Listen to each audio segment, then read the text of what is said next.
Mummy,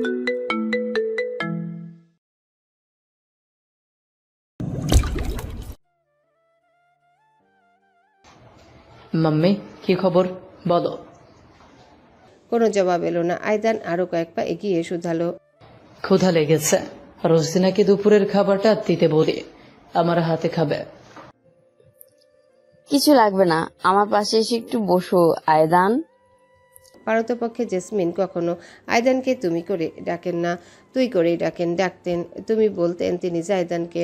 তাই ব্যাপারটা অবাক করলো আয়দানকে। তবে তবে নিজের কৌতূহল চেপে জননীর পাশে বসে গেল সে। একটা হাত জেসমিনের হাঁটুর উপর রাখা হাতে রাখলো। বলো আম্মু। আমাকে আম্মু রাখবে না, ও ডাকতো, তুমি মাম্মি বলো, সেটাই ঠিক আছে। আচ্ছা, ডাকবো না। বলো মাম্মি। তোমাকে একটা প্রশ্ন করব?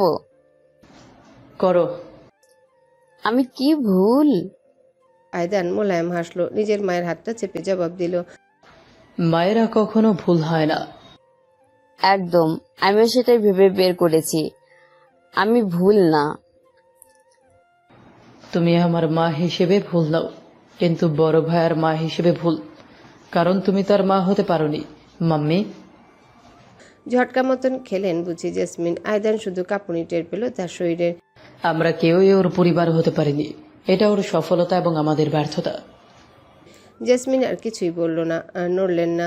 কতক্ষণ সে মায়ের পাশে চুপচাপ বসে থাকলো আয়দান হিসাব করতে পারল না। অনেকটা সময় বাদে নীরব ঘরে এসে ঢুকলেন জাফর। কোম্পানি থেকে এসেছেন, পরনে কোট, বুটে স্পষ্ট তিনি এখন আর বিজনেস ট্রিপে মাসের পর মাস কাটিয়ে আসেন না, বাড়িতেই থাকেন। আয়দানকে দেখে তিনি খানিকটা অবাক হলেও মন্তব্য করলেন না।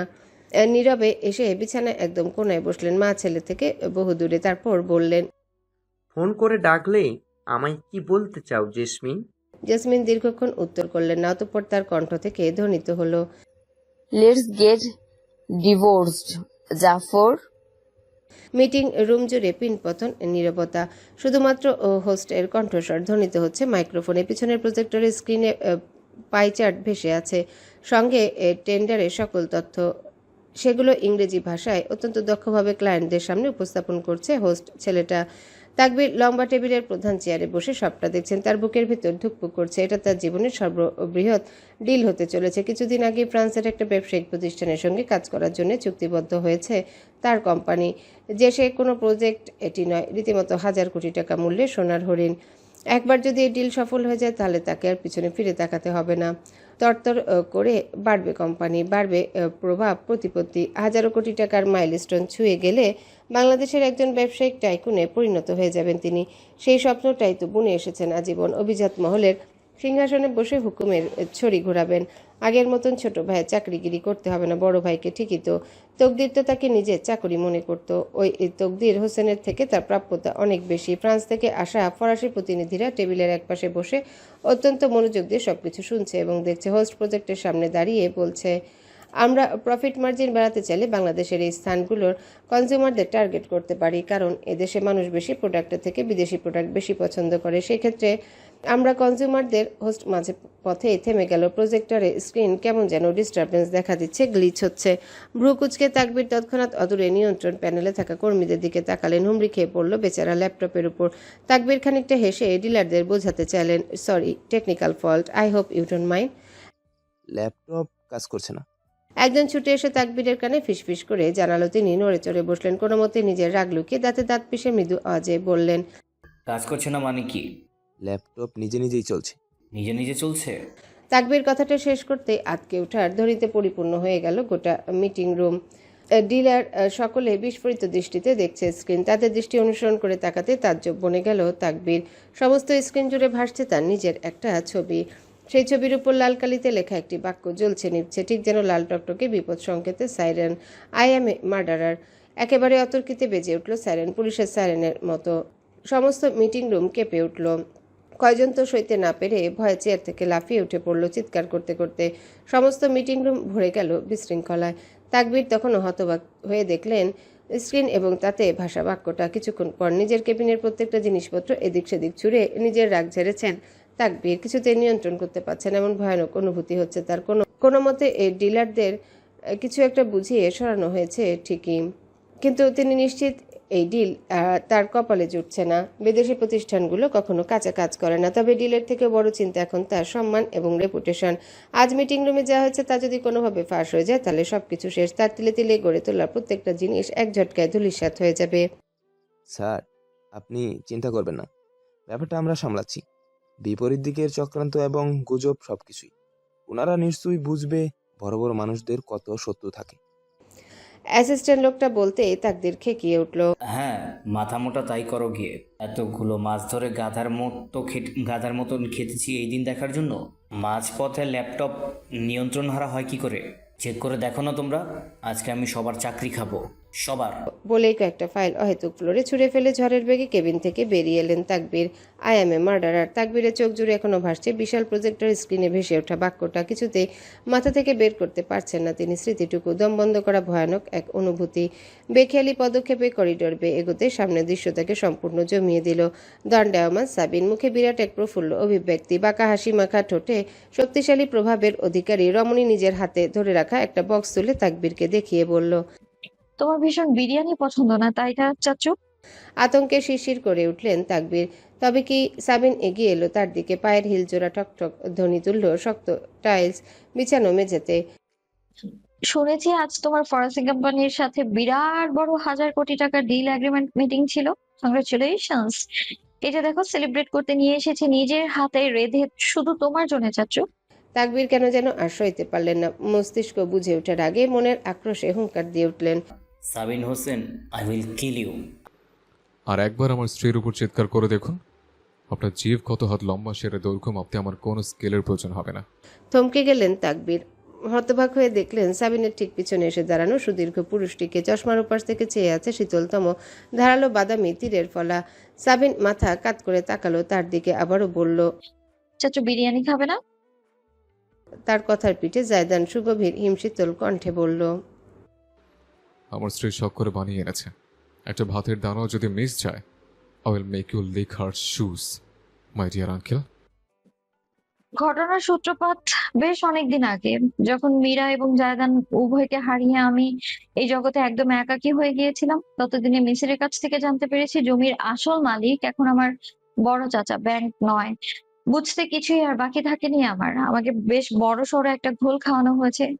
ড্যাডের মৃত্যুর পর যে শত শত পেপার, ঋণ এবং লেনদেনের নামে আমার কাছ থেকে সাইন করিয়ে নেওয়া হয়েছে, তা আদৌ সেই কাজে ব্যবহৃত হয়েছে কিনা তা উপলব্ধিতে বাকি নেই কিছুই।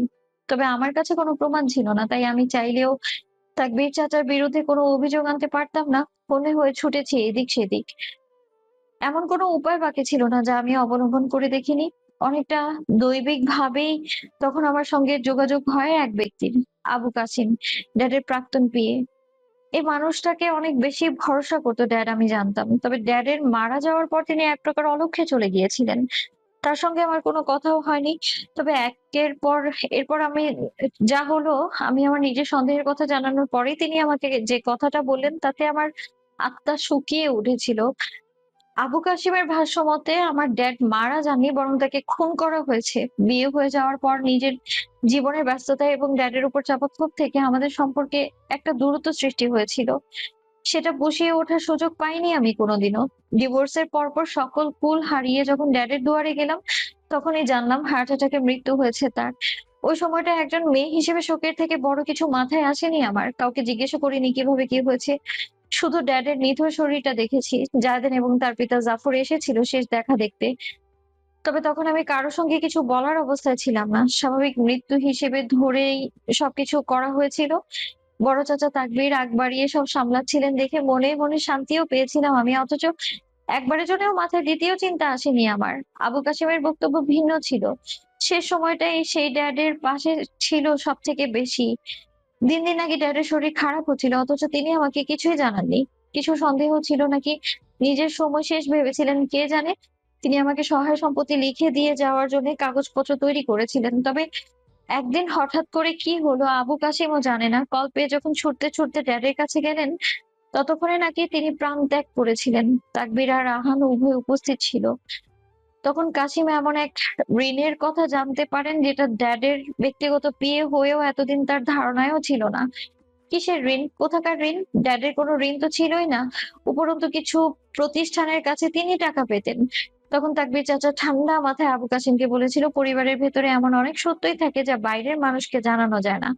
এই ব্যাপারেও শুধু তাকবীর জানতেন এতদিন। কিছু বুঝে উঠতেও পারেনি আবু কাসিম।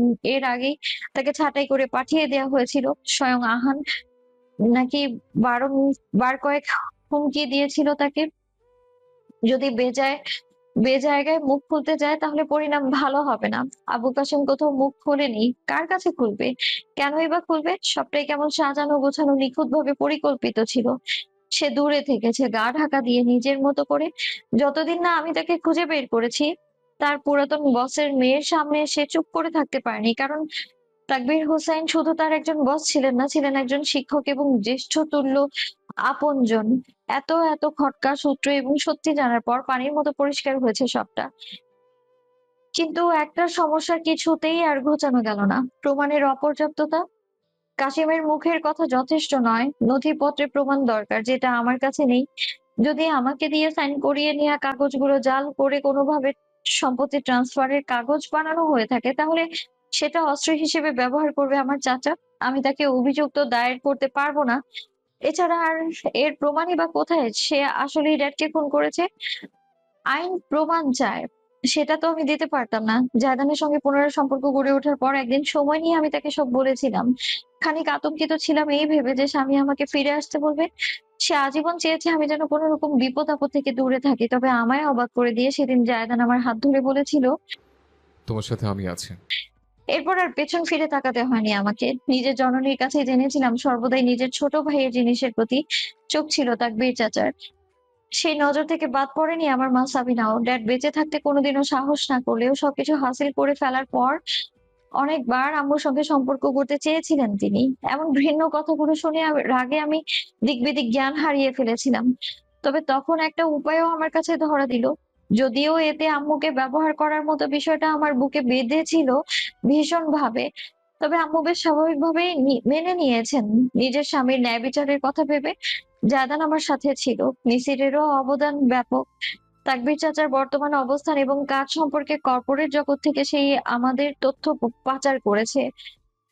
আমাদের সকলের অংশগ্রহণে অবশেষে বাস্তবায়িত হওয়ার পথে এক মহা পরিকল্পনা। সময় বাকি আছে আর মাত্র 3 মিনিট। ক্লাসরুমে সকলে ব্যস্ত, সময় শেষ সময়টুকুতে লেখা শেষ করতে। বেশ কয়েকজন তখনও ক্যালকুলেটর চেপে হিসাব মেলাতে ব্যস্ত, কয়েকজন আবার ল্যাপটপে ঝুঁকে আছে অন্তিম মুহূর্তে তথ্য মিলিয়ে দেখতে। আজ ওপেন বুক এক্সাম দিচ্ছে সকল শিক্ষার্থী। এমন এক্সাম মাসে একবার নিয়ে থাকে তাদের প্রফেসর জায়দান আরিফিন। শিয়ার নিরুপমা অত্যন্ত দ্রুত বইয়ের পাতা উল্টে যাচ্ছে। বই খুলে পরীক্ষা দিতে হলেও নিজের ভাষায় সবটা সারমর্ম করতে গিয়ে তালগোল পাকিয়ে যায় সে। মাথা হ্যাং হয়ে আছে তার।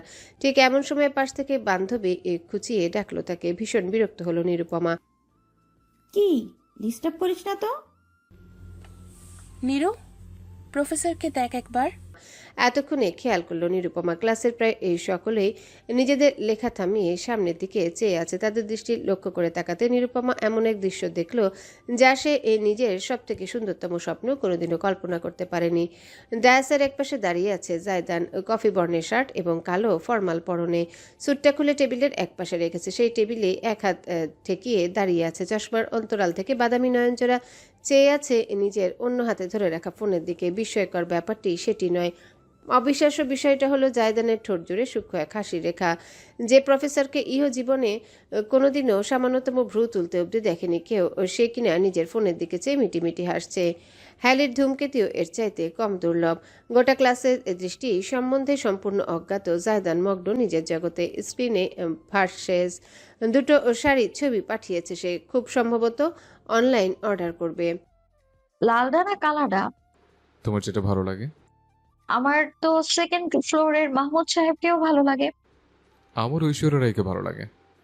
খাম্বা, তোমার কন্ট্রোলে তার ছিঁড়ে দেবো একদম, বিশ্বাস করো। আমি বংশবাতি নিবানোতে এক্সপার্ট। মাহমুদ সাহেবের কথা বললে কেন? তুমি ঐশ্বরিয়া রায়ের কথা বলে কেন? কালো শাড়িটা বেশি সুন্দর। আমি এখন লাল শাড়িটাই কিনবো। আমাকে জিজ্ঞেস করলে কেন, যদি আগে ঠিক করে রেখে থাকো? নারী জাতিকে আমি আসলে বুঝতে পারি না। আমিও পুরুষ জাতিকে বুঝতে পারি না। সোজা কথায় উত্তর না দিয়ে কথা পেঁচায় সাপের মতো, আর দোষ দেয় নারী জাতির। I'm never going to win against you. Yes, thank you. এবার বলো। সাবিন আরো দুটো ছবি পাঠালো। তবে এমন জিনিসের যা দেখে জায়দানের মুখটা টকটকে লাল হয়ে উঠল। সে দেখল না তার অলক্ষ্যে ড্যাব ড্যাব করে চেয়ে আছে কত জোড়া চোখ। কোন নাইট ড্রেসটা? সাবিন টাইপিং শেষ করার আগে জায়দান এক শব্দে উত্তর করলো। সিটে বসে থাকা নিরুপমার আশেপাশে সবাই ততক্ষণে ফিসফাস করছে। ভাই, এ আমি কি দেখছি? প্রফেসর আবার ব্লাশিংও করছে। কেউ আমাকে দুটো চিমটি দে ভাই। আমি শিওর প্রফেসরের পরকীয়ার চক্কর চলছে। বউয়ের সঙ্গে কেউ এভাবে আচরণ করতেই পারে না। ইম্পসিবল। প্রফেসর কারোর সঙ্গে প্রেম করছে। একটা ছেলে বলতেই আশেপাশ থেকে দুজন মেয়ের থাপ্পড় হজম করলো সে। নিরুপমা বেশ বিরক্ত গলায় বলল, কেন ভাই, কেউ কি বউয়ের সঙ্গে প্রেম করতে পারে না? নাকি সবাই শুধু বিয়ের আগেই প্রেম করে? বিয়ের পরেও প্রেম হয় নাকি? জানতাম না তো। হয়, হয়তো প্রফেসরের ক্ষেত্রে তাই হয়েছে, কে বলতে পারে।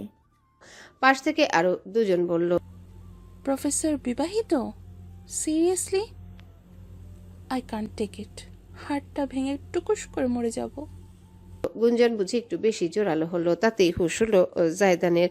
চটজলদি ফোন বন্ধ করে পকেটে ভরে ফেললো। রুমাল তুলে ঘাড়ের পিছনে জমা এক ফোঁটা ঘাম মুছে নি গলা খাকারি দিয়ে বলল, খয়েরিটা। সরি স্টুডেন্টস, কোথায় যেন ছিলাম? Oh right, time's up. Please submit your papers. ভার্সিটির সকল ক্লাস এবং কাজ শেষ করে জায়দান যখন বেরোলো তখন বিকাল প্রায়। আগে না থাকলেও আজকাল সবসময় বাসায় ফেরার ভীষণ তাড়া থাকে তার। তবে আজ বাইকে চেপে বাসার পথে ঠিক উল্টো দিকে গেল সে। বেশ খানিকটা সময় বাদে চাপাগলির ভিতরে একটা আধা ভাঙা দেয়ালের পাশে বাইক পার্ক করলো সে। এমন ঘিঞ্জি এলাকায় তার দামি চকচকে বাইকটা অনেক বেমানান লাগছে। সেদিকে বিশেষ ভ্রুক্ষেপ না করে জায়দান নেমে এলো। শার্টের হাতা গুটিয়ে কনুই পর্যন্ত তুলতে তুলতে এগুলো। সামনে একটা পুরাতন ঐতিহ্যবাহী মসজিদ, লালচে ইটের গাঁথনি। খানিকটা 80-র দশকের কথা মনে পড়ে যায় স্থাপনা দেখলে। জায়দান মসজিদের সিঁড়ির সামনে নিজের শু জোড়া খুলে রেখে পাশের অজুখানায় অজু করে নিল। বক্স থেকে টুপি নিয়ে মাথায় জড়িয়ে অবশেষে সে ভেতরে ঢুকলো। ফজর এবং আসরের ওয়াক্তে মসজিদে মুসল্লির সংখ্যা তুলনামূলক কম থাকে। এখানেও তার ব্যতিক্রম নয়। ভেতরে যতজন আছে তাদের সকলকে হাতে গোনা যাবে। এর মধ্যে আবার অধিকাংশই শিশু। ইমামের কাছে আরবি পড়ার পর একেবারে আসরের নামাজ আদায় করে শিশুরা বাসায় ফিরে যায়। ইমাম ইতিমধ্যে নির্ধারিত জায়গার সামনে দাঁড়িয়ে আছেন। মুসল্লিরা আসতে শুরু করলে বয়োজ্যেষ্ঠ ইমাম কাপা কাপা গলায় জানালেন, এই ওয়াক্তের ইমামতে আমার একজন আগ্রহী শিক্ষার্থী পরিচালনা করবে। কারুর অসম্মতি আছে? সকলেই না সুলভ মাথা নাড়ল। শিশুদের ভিড়ের পিছন থেকে সামনে এগিয়ে এলো আয়দান। সুদীর্ঘ অবয়ব তার। পরনে পাঞ্জাবি বা তেমন কোনো পোশাক নেই। ছিমছাম একটা ঢোলা, কালো ফতুয়া এবং টাকনুর উপরে তোলা ট্রাউজার। মাথায় কালো টুপি, খোঁচা খোঁচা দাড়ির ভেতরেও তার ত্বক সামান্য রঙিন দেখাচ্ছে। লজ্জা পাচ্ছে সে। আয়দান ইমামের পাশে এসে ফিসফিস করে কিছু বলল। বিপরীতে ইমাম বিস্তৃত হেসে তার কাজ চাপড়ে দিয়ে বললেন, তুমি পারবে সেটা তুমি না জানলেও আল্লাহ ঠিকই জানে। এই কথার পর আয়দান আর কিছু বলল না। নামাজ পরিচালনার জন্য মসজিদের নির্ধারিত জায়গায় গিয়ে দাঁড়ালো। সামনে ঘুরে তাকানোর আগে সে পেছনে চাইতেই হঠাৎ করে জমে গেল। বাদামি নয়ন যুগলে দৃষ্টি মিলিত হলো। নিজের বড় ভাইকে দণ্ডায়মান দেখে বুকের ভেতর বুঝি উথাল পাথাল ঝড়ের উপস্থিতি টের পেল আয়দান। তবে সেই তুলনায় জায়দান একেবারে শান্ত নির্বিকার। নীরবে সে সামনের কাতারে এসে দাঁড়ালো। ঠোঁটে ঠোঁট চেপে ফেলল আয়দান। পরক্ষণে যখন সে সামনে ফিরে অদৃশ্যমান রহমানুর রাহিমের উদ্দেশ্যে তাকালো তখন তার চোখে অশ্রু জমল। কণ্ঠে জোরালোভাবে ধ্বনিত হলো নামাজের নিয়ত এবং আল্লাহু আকবার। আসরের নামাজ শেষ হওয়ার পর যেমন নিঃশব্দে সে ঢুকেছিল তেমনি নিঃশব্দে বেরিয়ে এলো জায়দান। সিঁড়ির গোড়ায় বসে মোজা এবং জুতো জোড়া পায়ে গলিয়ে সে যখন বাইরের গেটের দিকে এগুলো ঠিক তখনই পিছন থেকে ডাক ভেসে এলো, ভাইয়া। থামলো জায়দান। পেছন থেকে রীতিমতো দৌড়ে এসে তার সামনে দাঁড়ালো আয়দান। খানিকটা হাঁপাচ্ছে। উদ্ভ্রান্ত দৃষ্টিতে জায়দানকে আপাদমস্তক দেখলো সে। ভালো আছো? প্রশ্নটা খানিকটা ভয়ে ভয়ে করলো আয়দান। মীরার ঘটনার পর থেকে একবারও তার সঙ্গে সরাসরি কথা বলেনি আপন বড় ভাই। জায়দান কিছুক্ষণ চুপ থেকে উত্তর করলো, ভালো আছে। তুমি ভালো আছো? আয়দানের ঠোঁটে বিরাট এক হাসি ফুটলো। চোখ জুড়ে জলজলে আবেগ। মাথা ঝাঁকিয়ে সেই আবেগটুকু নিয়ন্ত্রণ করে সে বলল, আলহামদুলিল্লাহ। আব্বু আম্মু কেমন আছে? এই প্রশ্নটা আয়দানের চেহারায় সামান্য ছায়া নামিয়ে আনলো। আঙ্গুল মোটকে বিচলিত গলায় জবাব দিল, আম্মু আব্বুকে ডিভোর্স দিতে চায়। কথাটা শুনে জায়দানের মধ্যে বিশেষ অভিব্যক্তি না ফুটলেও দীর্ঘ এক খানিকটা সময় চুপ থাকলো সে। শুধুমাত্রই সনসনে হাওয়া খেলে গেল চারিপাশে। দূরে ঘরে ফেরার তাড়ায় থাকা পাখিদের কিচিরমিচির। অবশেষে দীর্ঘ সময় বাদে জায়দান মুখ খুলল। জীবনের শেষ সময় এসে যদি তারা নিজেরা নিজেদের মতন সুখী হতে চায় তবে তাতে ক্ষতি নেই। এটুকু বলেই জায়দান উল্টো ঘুরল চলে যাওয়ার জন্য। তখনই পেছন থেকে আয়দান বলে উঠল, তুমি কি আমাকে মাফ করতে পেরেছো ভাইয়া? জায়দান থামলো। বাতাসে তার চুল খানিকটা এলোমেলো হয়ে গেল। ঘুরে দাঁড়ালো সে আয়দানের দিকে। দুই ভাইয়ের উচ্চতায় অতি সামান্য পার্থক্য রয়েছে। দুইজনই 6 ফুট হলেও জায়দান কয়েক ইঞ্চি লম্বা। এক পা এগিয়ে আয়দানের সন্নিকটে আসলো সে। গভীর দৃষ্টিতে তাকে দেখছে ছেলেটা, যেন 30-এর কাছাকাছি পৌঁছানো কোনো পুরুষ নয়, বরং সে 5 বছরের নিষ্প্রাপ প্রফুল্ল বাচ্চাটি। জায়দান নিজের ডান হাতটা তুলল, অতঃপর আয়দানের মাথায় ছোঁয়ালো। ছোট ভাইয়ের শুষ্ক ঝাঁকড়া চুলগুলো আঙ্গুল বুলিয়ে অগোছালো করে দিয়ে সে নরম গলায় বলল, পরের বার শুধু সূরা ইখলাস দিয়ে নামাজ শেষ করে দিও না, এরকম অনেক সুন্দর সূরা আছে কোরআনে। মন্ত্রমুগ্ধের মতন তারকাখচিত দৃষ্টিতে নির্বাক তাকিয়ে রইল আয়দান। জায়দান দূরে সরে দাঁড়ালো, অতঃপর উল্টো ঘুরে লম্বা পায়ে ধীরে ধীরে হেঁটে গেটের বাইরে বেরিয়ে গেল। তার সুদীর্ঘ অবয়ব চোখের সামনে থেকে সম্পূর্ণ গায়েব না হওয়া অবধি দাঁড়িয়ে রইল আয়দান সেখানে। বুক ভর্তি তার উষ্ণতা, চোখ ভর্তি মায়া। স্যার, আপনার সঙ্গে একজন দেখা করতে এসেছেন। টেবিলের উপর ছড়ানো বিশাল আর্ট পেপারে ড্রয়িং থেকে মুখ তুলে তাকালো মিসির। অ্যাসিস্ট্যান্ট মেয়েটাকে বলল, জানি, ভেতরে পাঠিয়ে দাও। মেয়েটা মাথা নেড়ে চলে গেল। মিসির যথারীতি নিজের কাজে মনোযোগ দিল। লম্বা আর্কিটেকচারাল স্কেলগুলো ব্যবহার করে সে নতুন একটা ডিজাইন করছে। কিছুক্ষণ বাদে তার নাকে পরিচিত সুবাসটা এসে ঠেকলো। মুখ তুলে তাকাতে হলো না বোঝার জন্য কে এসেছে। ভেতরে প্রবেশ করলো আরওয়া। লেমন ইয়েলো বর্ণের একটা জারদৌসি কাজ করা সালোয়ার কামিজ পরনে। ওড়না দুলছে কাঁধের একপাশে। খোলা লম্বা চুলগুলো চেহারার দুপাশে ছড়িয়ে রয়েছে। ধীরে ধীরে হেঁটে এসে সে মিসিরের পাশে দাঁড়ালো। কোনো বিরক্তি সৃষ্টি করলো না। তার উপস্থিতি স্পষ্টত টের পেল। কেন যেন সরাসরি প্রতিক্রিয়া করার ইচ্ছা আজ মিসিরের হলো না। টেবিলের উপর ঝুঁকে রইল সে, এক হাতে পেন্সিল এবং অন্য হাতে স্কেল। ডিজাইনটা অত্যন্ত সূক্ষ্মভাবে গড়ে তুলছে সে। পাশে রমণীর উপস্থিতি এবং তার শরীর থেকে ভেসে আসা সুমিষ্ট সুবাসটুকু মিসিরকে ভাসিয়ে নিল স্মৃতির পাতায় বহু বছর পেছনে। জায়দান তখন বুয়েটের শিক্ষার্থী, অপরদিকে মিসির একই বিশ্ববিদ্যালয়ের ব্যাচেলর অফ আর্কিটেকচারের শিক্ষার্থী। পড়াশোনা সম্পর্কিত ব্যস্ততা এবং অন্যান্য কারণে সেই সময়টায় দুই বন্ধুর যোগাযোগ খানিকটা কমই হতো। তাছাড়া মিসির তখন নিজের বাবা মার সাথে যেখানে থাকতো সেখানকার থেকে আরিফিন বাড়ি বেশ অনেক দূরত্বে ছিল। এমনি একটা সময় মিসিরের জীবনে আগমন ঘটে Arwa. Love in first sight বলে কিছু হয় নাকি তা মিসির আজও জানে না। তবে সেদিন রাস্তায় বন্ধুদের সঙ্গে আড্ডা দিতে দিতে গান গাওয়ার সময় যে মেয়েটার সঙ্গে ধাক্কা লেগেছিল তার মুখচ্ছবি সে ভুলতে পারেনি। মিসির আগে কখনো কোনো মেয়ের প্রতি এমন অনুভূতি অনুভব করেনি। মেয়ে মানুষকে সম্মান করা বাদে যে ভালোবাসা যায় সেই ধারণাটা তার জন্য ছিল নতুন। জায়দানের সঙ্গে নিয়ম করে সপ্তাহে 1-2বার দেখা হলেও লজ্জায় বলতে পারেনি সে কোনোদিনও। তাছাড়া যে বন্ধুটা অনুভূতি বুঝতে হিমশিম খায় তাকে এসে বলে লাভের লাভ কি হতো তাই ভেবে মিসির কুল পায়নি কোনোদিনও। আরওয়া মিসিরদের এলাকায় থাকতো, পাশাপাশি বিল্ডিং ছিল। একটা বেসরকারি কলেজে পড়াশোনা করত। কলেজ কাছাকাছি হওয়ার জন্য নিজের বাড়ির বদলে এখানে চাচার বাসায় থাকতো। তার বড় চাচাতো ভাই ছিল আবার মিসিরের এলাকার ভাই ব্রাদার টাইপ বন্ধু। সেই সুবাদে আরওয়ার চাচার বাসায় হরহামেশায় যাতায়াত হতো তার। তখন আড়াল থেকে দেখতো কিভাবে পর্দার ওপাশে সরে যাচ্ছে কাজল টানা অপূর্ব সুন্দর একজোড়া চোখ। দিনকে দিন ছোট ছোট মুহূর্তগুলোর পরিমাণ বাড়তে থাকে। কখনো রাস্তার মোড়ের ফুচকার স্টলে, কখনো বা বিল্ডিংয়ের ছাদে, কখনো আবার ভার্সিটি থেকে ফেরার পথে একই রিকশায় তুলে নেওয়ার মতো সহস্র মুহূর্ত আজও মিসিরের মনের মণিকোঠায় বন্দি।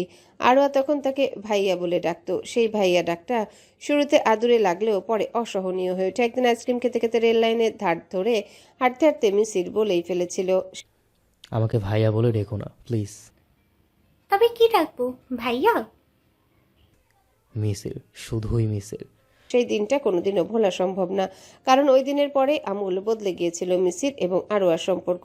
মিসিরকে এতটাই ভরসা করা হতো যে আরওয়ার চাচা প্রায়শই কলেজে পাঠানোর রাস্তায় মিসিরকে নিয়ে যেতে বলতেন। অত্যন্ত সাগ্রহে সেসব করত মিসির, কারণ আরওয়ার সঙ্গে বেশি সময় কাটানো যেত। মেয়েটাও কোনোদিনও বারণ করেনি, এবং যখন রাস্তায় খুব বেশি ভিড় দেখত মিসিরের হাতটা শক্ত করে আঁকড়ে ধরত। অদ্ভুত জ্বালা ধরত মিসিরের বুকে। রাতের পর রাতের ঘুম তার হারাম হলো এক রমণীর স্বপ্নে। কিন্তু আরওয়ার বয়স তখন 17। অপেক্ষা করলো মিসির, নিদারুণ এক অপেক্ষা। অবশেষে আরওয়ার এইচএসসি রেজাল্টের দিন দুর্দান্ত ফলাফলের জন্য রীতিমতো গোটা এলাকায় মিষ্টি বিলানো হলো।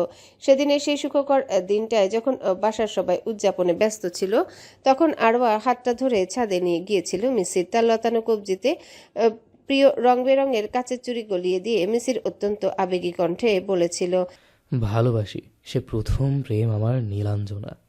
আরও সেদিন কিছু বলেনি, শুধু লাল টকটকে গালে মুচকি হেসেছিল। ওই হাসি বুঝি মিসিরকে সবকিছু জানিয়ে দিয়েছিল।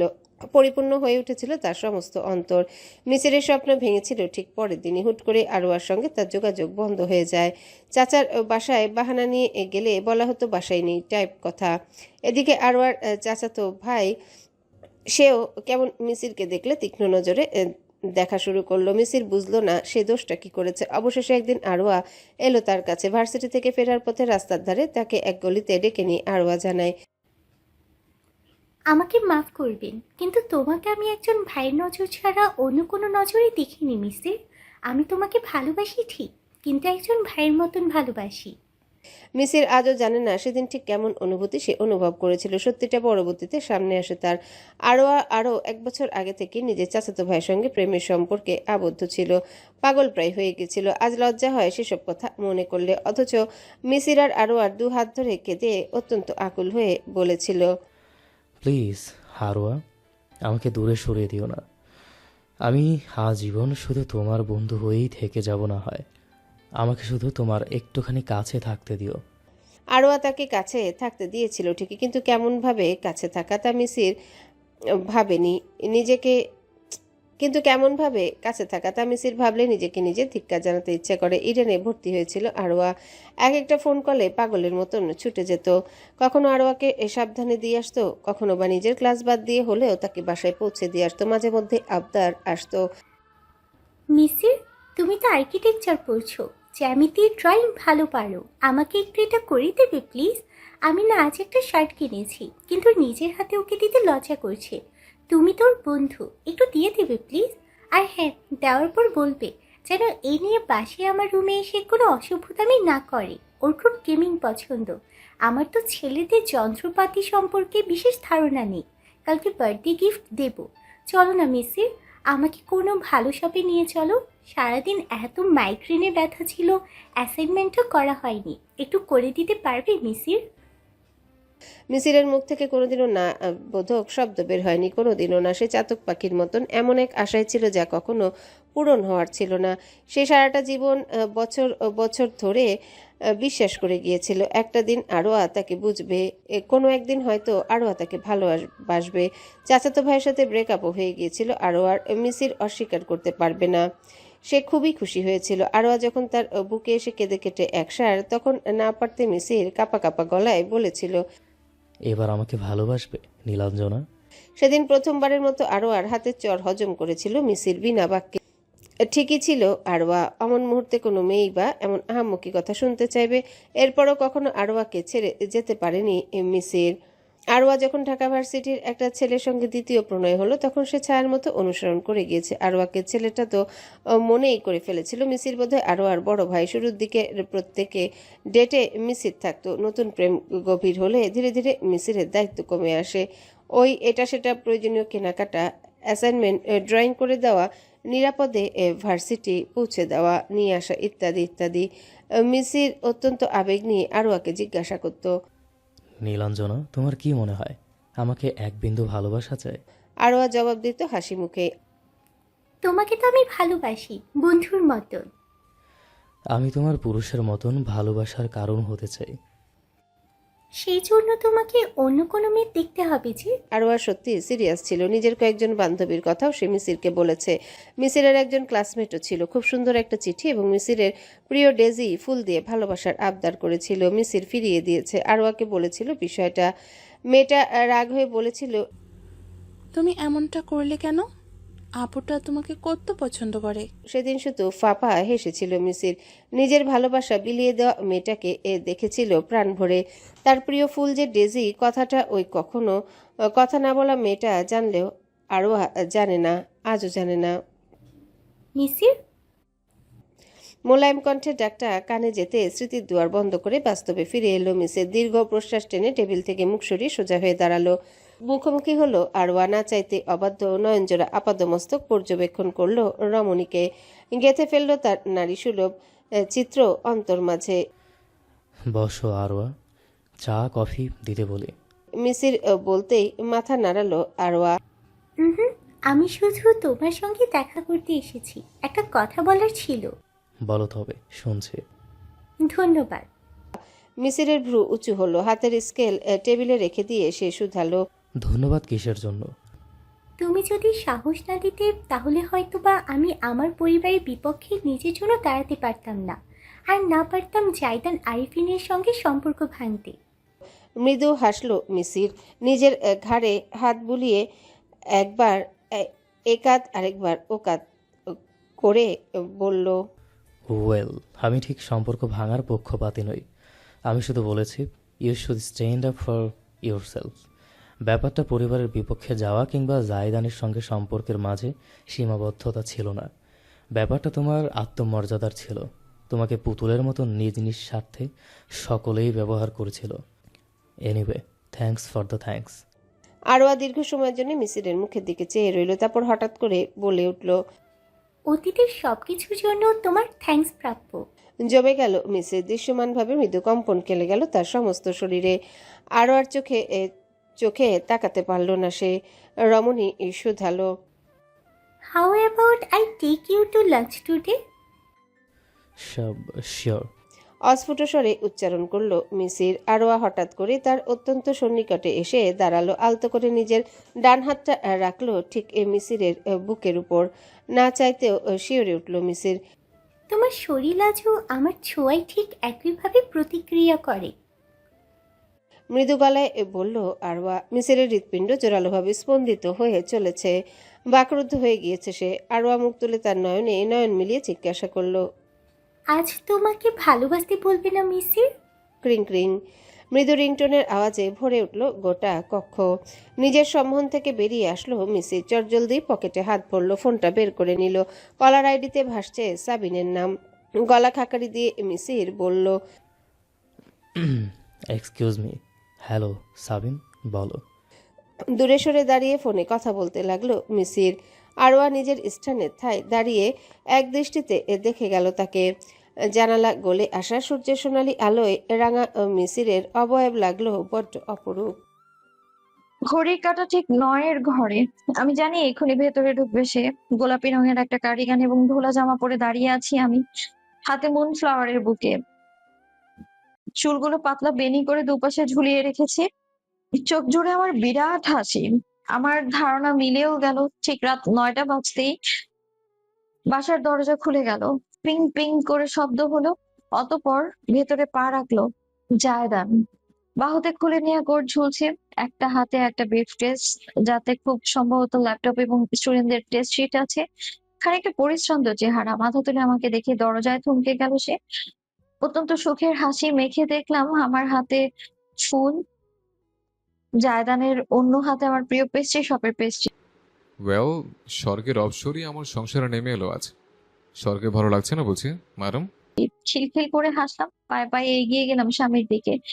জায়দান ততক্ষণে দরজা লক করে সবে মাত্র ঘুরে দাঁড়িয়েছে। আমি তখনই তার বুকে ঝাঁপিয়ে পড়ে মুখ তুলে বললাম, অবসরী এক পুরুষের টানে স্বর্গ ছেড়ে সংসারে এসেছে। সে যে মানুষের প্রেমে পড়ে গিয়েছে। জায়দান পাশের শু ক্যাবিনেটের ওপর নিজের জিনিসপত্র রেখে দু হাতে আমার কোমর জড়িয়ে কাছে টেনে নিল। এত ভালোবাসা আমি কোথায় রাখি আজ? এই যে ঠিক এখানে, তোমার বুকের বাম পাশে। জায়গাটা খুব বেশি বড় নয়, এত ভালোবাসা ধরবে? সকলের হৃদয়ে বড় হয় শুনেছি, তোমারটা এত ছোট কেন? আমারটা ছোটই, শুধুমাত্র তুমি থাকলে যে সবটা পরিপূর্ণ হয়ে যায়। লাজমাখা হেসে জায়দানের বুকে চাপড় দিয়ে তার ফুলের বুকেটা ঠেসে দিলাম। ওয়েলকাম হোম মাই লাভ। ফুলের বুকেটা হাতে নিয়ে তাতে নাক ঠেকিয়ে বুঝি সুঘ্রাণ টানলো জায়দান। পর মুহূর্তেই বলল, আজীবন দেখে এসেছি ছেলেরা মেয়েদের ফুল দেয়, আমার সংসারে দেখছি গোটাটাই উল্টো। অবশ্যই, কারণ জায়দানের গলা জড়িয়ে ধরে বললাম, you are my moon flower. আমার মুখে বাক্যটা শুনে জায়দান নিজের অতি দুর্লভ হাসিটুকু হাসলো। আমার উপহার দেয়া ফুলের বুকেটা নিজের বুকে ধরে অন্য হাতে আমায় আরো কাছে টেনে মোলায়েম কণ্ঠে শোধালো। এত কিছু থাকতে মন ফেয়ারই কেন? রহস্যময় হাসলাম আমি, দু হাতে তার কোমর জড়িয়ে ধরে আদর মাখা কণ্ঠে বললাম, মুন ফ্লাওয়ার শুধুমাত্র রাতে ফোটে, যখন কেউ তার সৌন্দর্য দেখার সুযোগ পায় না। অথচ সে ফোটে আপন মায়া ছড়িয়ে দেয় জগৎ জুড়ে। প্রভাতের সাথে তার অস্তিত্ব মিলিয়ে যায়, অথচ সে ছিল, আছে এবং থেকে যাবে আজীবন। সৌন্দর্য লুকিয়ে শুধুমাত্র মায়া বিলিয়ে গোপনে। ঠিক তোমার মতো জায়দান। নির্বাক চেয়ে আমায় দেখে গেল জায়দান, শুনে গেল প্রতিটা শব্দ মন্ত্রের মতো। ফুলের বুকেতে চেপে বসলো তার লম্বাটে আঙুল। অতি যত্নে ঝুঁকে আমার কপালে নিজের ঠোঁট ছুঁয়ে সে আদুরে গলায় ফিসফিস করে বলল, তোমার মতন কারণে অকারণে ফুল উপহার দেয় স্ত্রী প্রত্যেক স্বামীর হোক, মাই ওয়াইফ। হাসলাম আমি। জাদানের ঘাড় চেপে তাকে নামিয়ে ঠোঁটে ঠোঁট ছুঁয়ে ফিসফিস করলাম, তোমার দোয়া কবুল হোক। আমাদের ভবিষ্যৎ ছেলেও এমন কোন স্ত্রী পাক। থমকে গেল জাহেদান। স্পষ্টত দেখলাম তার ঠোঁট থেকে সূক্ষ্ম সেই হাসিটুকু সম্পূর্ণ উধাও হয়ে গিয়েছে। ভালোবাসার মুহূর্তে সমাপ্তি টেনে সে সহসাই আমাকে ছেড়ে দূরে সরে দাঁড়ালো। বাদামি চোখ জোড়া লুকিয়ে গেল আমার দৃষ্টি। কাট গলায় বলল, তোমার জন্য পেস্ট্রি এনেছি, ফ্রেশ থাকতেই খেয়ে নাও, আমি বাইরের পোশাকটা বদলে আসি। ফুলের বুকেটা নিজের বুকে ধরে রেখে জায়দান জুতো খুলে স্লিপার পায়ে গলিয়ে ধীরে ধীরে ঘরের ভেতর গেল। আমি নিবিড় পর্যবেক্ষণ করলাম তাকে, তারপর পেছন থেকে ডেকে উঠলাম, আমাদের সন্তানের কথা আসলে তুমি আমায় এড়িয়ে যাও কেন জায়দান? থামলো না জায়দান, সোজা হেঁটে বেডরুমে ঢুকে গেল। আমি পিছু পিছু গেলাম। ঢুকতেই দেখলাম ফুলগুলো বুকে থেকে খুলে অত্যন্ত যত্নে সে সাজিয়ে রাখছে নিজের বই ভর্তি শেলফের ফুলদানিতে। আমার দিকে না তো তাকালো আর না কোনো প্রতিক্রিয়া করলো। নীরবে কাজ শেষ করে ক্লোজেট থেকে টাওয়াল বের করে এরপর বাথরুমের দিকে এগোলো। আমি দ্রুত গিয়ে পেছন থেকে তার কবজি পাকড়াও করলাম। আমার কণ্ঠ সামান্য কাঁপলো। প্লিজ জায়দান, এভাবে সাইলেন্ট ট্রিটমেন্ট না দিয়ে একটুখানি বুঝিয়ে বলো না। আমি কথা দিচ্ছি আমি সবটুকু বুঝবো, শুধু এইটুকু বলো তোমার কোনো সমস্যা হচ্ছে? জায়দান নিজেকে ছাড়িয়ে নিল না, নড়লোও না, অথচ নির্বাক থাকলো। আমি তার সামনে গিয়ে দাঁড়িয়ে মুখ তুলে তার দৃষ্টি খুঁজে জিজ্ঞেস করলাম, মাই লাভ, বলবে না আমায়? জায়দান নিজের চোখ বুজে নিল, বুঝি শক্তি সঞ্চয় করলো কথাটা বলার জন্য। অতঃপর যখন চোখ খুলে সে আমার দিকে তাকালো, তখন তার বাদামি চোখে আমি আর নমনীয়তা খুঁজে পেলাম না। বিনা দ্বিধায় সে এক বাক্যে বলল, আমি কখনো বাবা হতে চাই না সাবিন। নিস্তব্ধ পরিবেশ, শুধু হলদেটে ল্যাম্পশেড জ্বলছে রুমের ভেতরে। জায়দান বারান্দায় আরামদায়ক কেদারা আধশোয়া হয়ে আছে, চশমাটা খুলে হাতের তর্জনীতে ঝুলিয়ে রেখেছে। জলজলে বাদামি দৃষ্টি আবদ্ধ দূর আকাশে। এক মগ কড়া ব্ল্যাক কফি এবং চা নিয়ে ভেতরে প্রবেশ করলাম আমি। ছোট টেবিলের ওপর রেখে চুপটি করে বসলাম এক কোণায়। জায়দান এক পলক কফির দিকে চেয়ে বলল, আমি কখনো বাবা হতে চাই না সাবিন। তবে চা নাও। জায়দান নীরবে মাথা নেড়ে আবারও সুদূরে চেয়ে রইল। চাঁদের অর্ধেক অংশ দুটি ছড়াচ্ছে আকাশ জুড়ে, বাকিটা মেঘের আড়ালে। খুব শীঘ্রই অমাবস্যা এসে জগৎটাকে ঢেকে ফেলবে আধারে। দীর্ঘক্ষণ চুপ থাকলাম আমরা, কোনো শব্দ উচ্চারণ না করেই। নিজের চায়ের কাপে শেষ চুমুক দিয়ে আমি কাপটা টেবিলে রেখে অবশেষে মুখ খুললাম। তুমি কেন বাবা হতে চাও না জায়দান? আমার প্রশ্নটা বুঝি স্বামীর প্রত্যাশিত ছিল। কোনো প্রকার হেলদোল হলো না তার মাঝে। এই একইভাবে নির্বিকার চেয়ে চাঁদ দেখতে দেখতে সে পাল্টা আমায় শুধালো। তোমার কাছে পিতৃত্ব কি? দ্বিধায় পড়ে গেলাম। পিতৃত্ব? এমন কঠিন গুরুগম্ভীর বিষয় নিয়ে আগে ভাবার প্রয়োজন পড়েনি কখনো। ড্যাডের কথা মনে পড়ে গেল আমার, সঙ্গে সঙ্গে মনটাও কেমন চুপসে এলো। একজন আদর্শ পিতা বলতে তুমি কি বোঝো? জায়দানের দ্বিতীয় প্রশ্ন আমাকে আরো ভাবুক করে তুলল। ড্যাড, আমার বাবা তাকদির হোসেন, তিনি কি একজন আদর্শ পিতা ছিলেন? আদর্শ পিতার মাপকাঠি আসলে কি? তিনি আমায় সব দিয়েছেন, তবু আমি এমন উচ্ছৃঙ্খল হয়েছিলাম কিভাবে? দেনা পাওনার হিসেবটা কোথাও গিয়ে যেন মিলছে না। আমায় নিশ্চুপ দেখে জায়দান বুঝি সামান্য হাসলো। খেয়াল করতে পারলাম না এর আগেই তার চোখে মুখে নির্বিকারতা ফিরে এলো। না তোমার ড্যাড একজন আদর্শ পিতা ছিলেন, না তোমার আব্বু। সেক্ষেত্রে আমরা দুজনে অজ্ঞ। অন্থের শহরে আয়না বেচবে কিভাবে? সব পিতাকেই কি আদর্শ হতে হয়? আমার প্রশ্নে কোনো প্রতিক্রিয়া করলো না জায়দান। আমি উঠে দাঁড়ালাম, বারান্দার রেলিং ধরে বাইরের দিকে ঝুঁকে ঠান্ডা বাতাস গায়ে মাখলাম। বলতে লাগলাম, কত শত পিতা এই সমাজে ছড়িয়ে ছিটিয়ে আছে, যারা সন্তানদের সবটা দিতে চাইলেও দিতে পারেন না। কেউ অর্থাভাবে, তো কেউ আবার দায়িত্বের বোঝার কারণে। তারা কি আদর্শ পিতা নয়? ঘুরে দাঁড়ালাম। জায়দানের মুখটা খানিকটা ভাবুক দেখাচ্ছে এবার।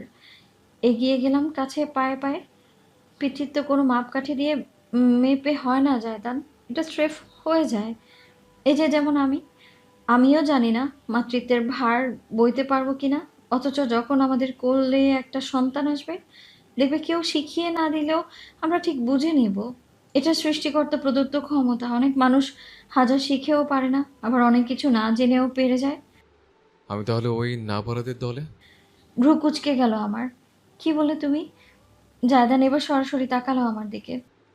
আমাদের এই সমাজের সবচেয়ে ভুল ধারণা কি জানো? জন্ম দিলেই বাবা মা হওয়া যায়, এই বিশ্বাস। স্তব্ধ হয়ে গেলাম আমি। ফ্যাল ফ্যাল করে চেয়ে রইলাম স্বামীর দিকে। শুধুমাত্র জন্ম দিয়ে যারা সন্তানদের প্রাইভেট প্রপার্টি মনে করে, তারা আর যাই হোক পিতামাতা হতে পারে না। একটা সন্তানের দায়িত্ব কত বিশাল তার ধারণা করাও কষ্টকর। একটা জীবনকে দুজন মিলে পৃথিবীতে আনা হয়, অথবা সামাজিক অনুশাসনের নামে তাকে খাঁচে বন্দি করে ফেলা হয়। সন্তান আর দোকান থেকে কিনে আনা পাখির মাঝে পার্থক্য কি? কোনো পার্থক্য নেই। তুমি নিশ্চয়ই তোমার সন্তানের সঙ্গে তেমন করবে না জায়দান, তাই না? তুমি যে পরিস্থিতির মধ্য দিয়ে গিয়েছো, যে ভয়ানক সময়টা পার করেছো, সেটা তোমার অভিজ্ঞতা। আর তুমি অবশ্যই নিজের সন্তানকে সেই সব কিছু থেকে আগলে রাখবে। যে সত্তা থেকে আমরা সর্বদা পালাতে চাই, একটা না একটা সামনে গিয়ে আমরা সেই সত্তাতে পরিণত হই। নির্বাক হয়ে রইলাম, শব্দ মেলাতে পারছি না আর। জায়দান নির্লিপ্ত চেয়ে দেখলো আমায়, হাতের চশমাটা চোখে দিতে দিতে বলল, আমি যত যত্ন নিয়ে আমার সন্তানকে মানুষ করি না কেন, জীবনে কোনো এক পর্যায়ে গিয়ে তার সেসব যত্ন শৃঙ্খল মনে হবে না তার গ্যারান্টিকে। সে ভরসার আশ্রয়ের বদলে যদি আমায় শাসক হিসেবে দেখে, যদি আমি না বুঝে কোনো জুলুম করে ফেলি তার উপর, আমার সন্তানের বদদোয়ায় আমি ধ্বংস হয়ে যাব। My wife. বুকটা কেমন যেন চুপসে এলো আমার। আদ্র অসহায়ত্ব চারিদিকে। জায়দানের ভয়টা অমূলক নয়, তার যুক্তিকে খণ্ডন করার মতন পাল্টা যুক্তি খুঁজে পাচ্ছি না আমি। একটা হতাশার নিঃশ্বাস ফেলে কপাল দুলতে দুলতে বললাম, সমাজের সবাই যদি তোমার মতো করে পিতৃত্বকে বিশাল দায়িত্ব হিসেবে ভাবতো, তাহলে অনেক সন্তানের জীবনটাই হয়তো আর অনেক সহজ হয়ে যেত। আমি ঝুঁকিয়ে নিতে চাই না। জাগছের মধ্য দিয়ে আমি গিয়েছি, তার ছেড়ে বলে যদি অজান্তে আমার সন্তানের উপর এসে পড়ে, আমার সেখানের মৃত্যু হবে। আরাম কেদারা ছেড়ে উঠে পড়তে যাচ্ছিল জায়দান, অথচ আমি দিলাম না। এগিয়ে গিয়ে ধপাস করে তার কোলে বসে উঠলাম। কোলে উঠে বসলাম। আরাম কেদারা দুলে উঠল। ভারসাম্য রক্ষায় এক হাত টেবিলে আর অন্য হাত আমার কোমরে রাখলো জায়দান। তার বুকে দুহাত চেপে ঝুঁকে কাছে সরলাম আমি। বরাবর তাকালাম ওই নয়ন মাঝে। জায়দান, ধরো তুমি একা একা বিদেশ যেতে ভয় পেলে, তোমার লন্ডন ইউনিভার্সিটিতে পড়া হলো না, টরন্টো থেকে পিএইচডি নেওয়া হলো না, তবে আজ তুমি কোথায় থাকতে? জায়দানকে খানিকটা দ্বিধান্বিত দেখালো। দু হাতই এবার আমার কোমরের দুপাশে রাখলো সে। তার উরুর উভয় পাশে হাঁটু রেখে বসে আছি আমি। তবে বইয়ের থেকে বেরিয়ে হয়তো আব্বুর কোম্পানিতে ঢুকে যেতাম, নয়তো অন্য কোথাও জব করতাম। তখন অবশ্য প্রফেসর হওয়া হতো না। প্রফেসর না হয়ে তুমি খুশি থাকতে? মুচকি হাসলাম আমি। না, থাকতাম না। এটা আমার পছন্দের পেশা। সামান্য ভ্রু তুলল জায়দান। মানে? এই দেখো জায়দান, তুমি যদি বিদেশে না যেতে, পিএইচডি না করতে, তাহলে প্রফেসর পেশার প্রতি তোমার এতটা টান হতো না। তুমি তোমার আব্বুর কোম্পানিতেই থাকতে। তোমার চিন্তার বাইরের গণ্ডিটা আর পার হওয়া হতো না। তুমি বলছো তুমি খুশি থাকতে না, অথচ যদি তুমি উচ্চশিক্ষা অর্জন না করতে, কথাটা বলতে না, কারণ তোমার ধারণাই থাকতো না এর অনুভূতি কেমন হয়। তুমি একবার এই জীবনের স্বাদ নিয়ে ফেলেছো বিধায় তুমি তুলনা করতে পারছো, তোমার অভিজ্ঞতা হয়েছে।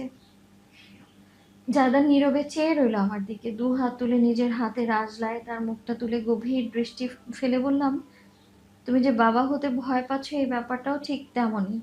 তুমি জানো না পিতৃত্ব কেমন হয়, শুধু অন্যদের দেখেছো তুমি। তোমার সামনে পিতার উদাহরণ হিসেবে যারা ছিল, তারা প্রত্যেকে আদর্শ থেকে যোজন যোজন দূরের। এটাই তোমার মস্তিষ্কে। পিতৃত্ব সম্পর্কে একটা নেগেটিভ ধারণা সৃষ্টি হয়েছে তোমার, তোমার মনে চাপ ফেলছে। অথচ যদি তুমি নিজে অভিজ্ঞতা নাও, তোমার আর সেই অভিযোগটা থাকবে না। জাদানের ঠোঁট জোড়া সামান্য ফাঁক হলো, হয়তো সে প্রতিবাদ করতে চেয়েছিল কিন্তু শেষমেশ করলো না। আমার কথাগুলো তার ভেতর ঢুকছে বুঝতে পেরে ঝুঁকে এসে ফাঁকা ঠোঁটে নিজের ঠোঁট ছুঁয়ে দিলাম আলতো করে। বেশ কত শুষ্ক চুমু খেয়ে ব্যক্ত করলাম, তুমি যদি একা একা বিদেশে যাওয়ার সাহস না করতে, যদি হাড় কাটুনি খেটে পিএইচডি না করতে, যদি নিজেকে এতটা সুপুরুষ হিসেবে গড়ে না তুলতে, তবে তুমি কোনোদিনও প্রতিষ্ঠিত হতে পারতে না। আজ তোমায় সকল মানুষ তোমার নামে চেনে, ডক্টর জায়দান আরিফিন হিসেবে চেনে, জাফর আরিফিনের ছেলে হিসেবে নয়। আরিফিন নামটা ছাপিয়ে গিয়ে তুমি নিজের প্রতিপত্তি প্রতিষ্ঠা করেছো। তুমি সাহস দেখিয়েছো, চেষ্টা করেছো বলেই সফল হয়েছো। যদি এই হবে সেই হবে ভেবে ঘরের কোনায় বসে থাকতে কিংবা বাবার কোম্পানির সহজ পথটা অনুসরণ করতে, তবে এসব হতো বলো? একটা ঢোক গিলল জায়দান। পজিটিভ নেগেটিভ দুটোই হতে পারে মাই লাভ। তুমি হয়তো ভাবছো সন্তানের সঙ্গে অবিচার করে ফেলবে, কিন্তু এর উল্টোটাও হতে পারে। বলো, হয়তো দেখা গেল তোমার অতীত অভিজ্ঞতা তোমায় এক আদর্শ ভিত্তিতে পরিণত করলো, যা তুমি পাওনি। তাই সবটা তুমি তোমার সন্তানকে দেবে, ভালোবাসা, যত্ন, বিশ্বাস, আশ্রয়, সব কিছু। এরপরেও সেই সন্তান তোমার প্রতি রুষ্ট হবে কি করে? মানুষ যদি ঝুঁকি না নিত, চাঁদে পৌঁছাতে পারতো না, প্রযুক্তি আবিষ্কার হতো না, আকাশে প্লেন চলতো না, সাগরে সাবমেরিন চলতো না, ঠিক তেমনভাবেই হয়তো যুদ্ধ হতো না, বোমাবাজি হতো না, দেশে দেশে মানুষ হত্যা হতো না। পজিটিভ ও নেগেটিভ দুটোই আছে, তুমি কোনটা বেছে নেবে সেটা একান্তই তোমার উপর নির্ভরশীল।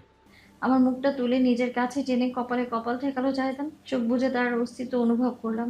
তার দু হাত আমার কোমর ছাপিয়ে উঠে এলো পিঠে, স্পর্শ করলো আমায় দারুণভাবে। গভীর কণ্ঠে সে বলল, তোমার খুব মা হওয়ার ইচ্ছা? মোলায়েম হাসলাম আমি। জায়দানের নাকে নিজের নাক ঘষে আদুরে গলায় জবাব দিলাম, যতটা না নিজের মা হওয়ার ইচ্ছা, তার চাইতেও বেশি তোমায় বাবা হিসেবে দেখার ইচ্ছা। অতি ক্ষীণ হাসলো জায়দান।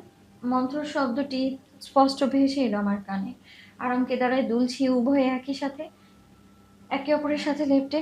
আমার কানের লতিতে ঠোঁট ছুঁয়ে জায়দান ফিসফিস করে বলল, বড্ড গুছিয়ে কথা বলতে শিখেছো তুমি, এতটাই যে আমাকে পর্যন্ত প্রভাবিত করে ফেলেছ। তাই বুঝি?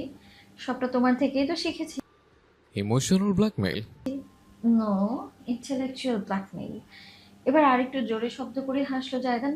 জল জলে দৃষ্টিতে আমায় দেখতে লাগলো। দেখতে দেখতে বলল, সে ব্ল্যাকমেইল যখন করেই ফেলেছ, তখন আর পিছিয়ে আসা যায়? যায় না। বলো তাহলে, তুমি নিজের উপর বিশ্বাস রাখবে? কখনো নিজের পিতৃত্বের উপর, ক্ষমতার উপর প্রশ্ন তুলবে না বলো? একটা নিঃশ্বাস ফেলে মাথা দোলালো জায়দান। ঠিক আছে, আমি চেষ্টা করব। চেষ্টা করবে না শুধু, তুমি পারবে। তুমি না জানলেও আমি জানি তুমি পারবেই। আমার কপালে ছড়িয়ে থাকা চুল অতি যত্নে কানের পেছনে গুজে দিয়ে জায়দান বলল, এত ভালোবাসো আমায়? খুব বেশি।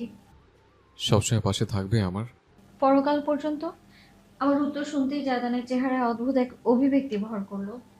আর কোনো কথা না বলে মাথা তুলে আমার ঠোঁটে নিজের ঠোঁট ছুঁয়ে দিল সে। দীর্ঘ সময় ধরে আলতোভাবে চুমু খেতে লাগলো আমার। অতি ভালোবাসার আবেশে আমার চোখ জোড়া বুজে এলো। দু হাত দিয়ে আঁকড়ে ধরলাম আমি তাকে। প্রশস্ত পিঠ জুড়ে বয়ে গেল আমার স্পর্শ। বিপরীতে আমার পরনে কার্ডিগানের ভেতরে হাত প্রবেশ করে কোমরের ত্বকে স্পর্শ বোলাতে লাগলো জায়দান।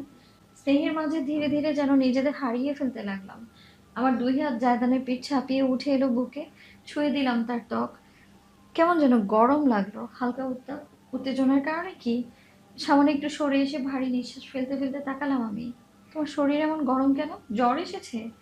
খানিকটা বিরক্ত হয়ে জায়দান বলল, না, এই উত্তাপের কারণ তুমি। পরক্ষণে পুনরায় আবায় আমার আঁকড়ে ধরলো সে। মুচকি হাসলাম। স্নেহের বিনিময়ের মাঝে ফিসফিস করে শুধালাম, এই উত্তাপ কমবে কি করে? তোমায় মন ভরে আদর করলে। ভীষণ লজ্জা লাগলো, মুখটা লালচে হয়ে উঠলো। জায়দানের শরীরের উত্তাপ আমার গায়েও ঠেকলো। ক্রমশ তার স্পর্শ বাড়তে লাগলো। ধীরে ধীরে খুলে গেল আমার চুলের বাঁধন। শীতল বাতাসও আমাদের মাঝের তপ্ততাকে রুখতে পারলো না। ক্ষণে ক্ষণে দুলে উঠলো আরাম কেদারা। অথচ কেউ মুহূর্ত ভাঙতে আগ্রহী নই। এ সময় আমি না পারতে আবেশিত গলায় বললাম, জায়দান ভিতরে যাই। Let me love you like I want my wife. আমার হাতটা নিজের খোলা বুকে চেপে নিজের ভালোবাসার বিনিময়ে জারি রাখলো জায়দান। চোখ বুজে অনুভব করলাম আমি তার হৃস্পন্দন। আমার হাতের অনামিকায় জলজল করতে লাগলো স্বামীর দেয়া আংটি, আমাদের বাঁধনের প্রতীক সারাটা সময় জুড়ে। সময়টা পড়ন্ত বিকাল। ভার্সিটি থেকে হেঁটে হেঁটে বাসার দিকে এগোচ্ছে মীরা। আজ সব লোকাল বাসগুলো ভর্তি, কোথায় যেন কিসের এক ধর্মঘট। যানবাহনেও স্বল্পতা। দাঁড়িয়ে থাকতে থাকতে অধৈর্য হয়ে এসে হাঁটা পথ ধরেছে। ক্যাফেতে আজ সাবিন আছে। ওদিকে যাওয়ার পরিকল্পনা থাকলেও শেষমেশ মেয়েটার অনুরোধ হয়ে বাদ দিয়েছে। সাবিন বলেছে সারাদিন ক্লাস করে ক্লান্ত হয়ে গিয়েছে, যখন বাসায় ফিরে গিয়ে আগে বিশ্রাম নিক, আজ সে একাই সামলে নেবে। প্রায় রাতে জায়দান বাইক নিয়ে এসে সাবিনকে বাসায় নিয়ে যায় বিধায় খুব বেশি চিন্তা নেই। মীরা দ্রুত হাঁটতে লাগলো। পরনের হাঁটু অবধি লম্বা ফ্রক এবং মাথায় বাঁধা হিজাবের খোলা অংশ বায়ুতে দুলছে। বেশ ক্ষুধাও লেগেছে। পথে কিছু একটা কিনে নেবে কিনা ভাবলো। ঠিক তখনই একটা রিক্সা এসে থামলো মীরার পাশে। সে খেয়ালই করলো না যতক্ষণ না রিক্সা থেকে পরিচিত কারো ডাকটা ভেসে আসে। গাড়ি পাওনি কোনো? জমে গেল মীরা। ঝট করে মাথা তুলে তাকালো সামনে। রিক্সার আসনে বসে আছে আয়দান। পরিপাটি একটা ফ্লানেলের শার্ট এবং টাকনোর উপর তুলে রাখা ডার্ক জিন্স পরনে, মাথায় একটা সানক্যাপ, বাদামি চোখে, দৃষ্টি উজ্জ্বল। কতদিন বাদে ছেলেটাকে আবার দেখছে। মীরা হিসাব মেলাতে পারল না। তার আগে আয়দান বলল, আমার সঙ্গে চলো, তোমাকে বাসার সামনে নামিয়ে দিব। না, আমি চলে যেতে পারবো। ইতস্তত করলো মীরা। পুনরায় হাঁটতে শুরু করলো। আয়দান আবারও বলল, আমার সঙ্গে যেতে অসুবিধা? অবিশ্বাস হচ্ছে? বেশ, এক কাজ করি, তুমি এই রিক্সায় চলে যাও। মামা ওকে মতিপাড়ার 2 নম্বর গলির ভেতরে নিয়ে যাবেন। বলতে বলতে আয়দান সত্যি নেমে যাচ্ছিল, তবে মীরা দিল না। দ্রুত এগিয়ে এসে জানালো, তোমার নামতে হবে না।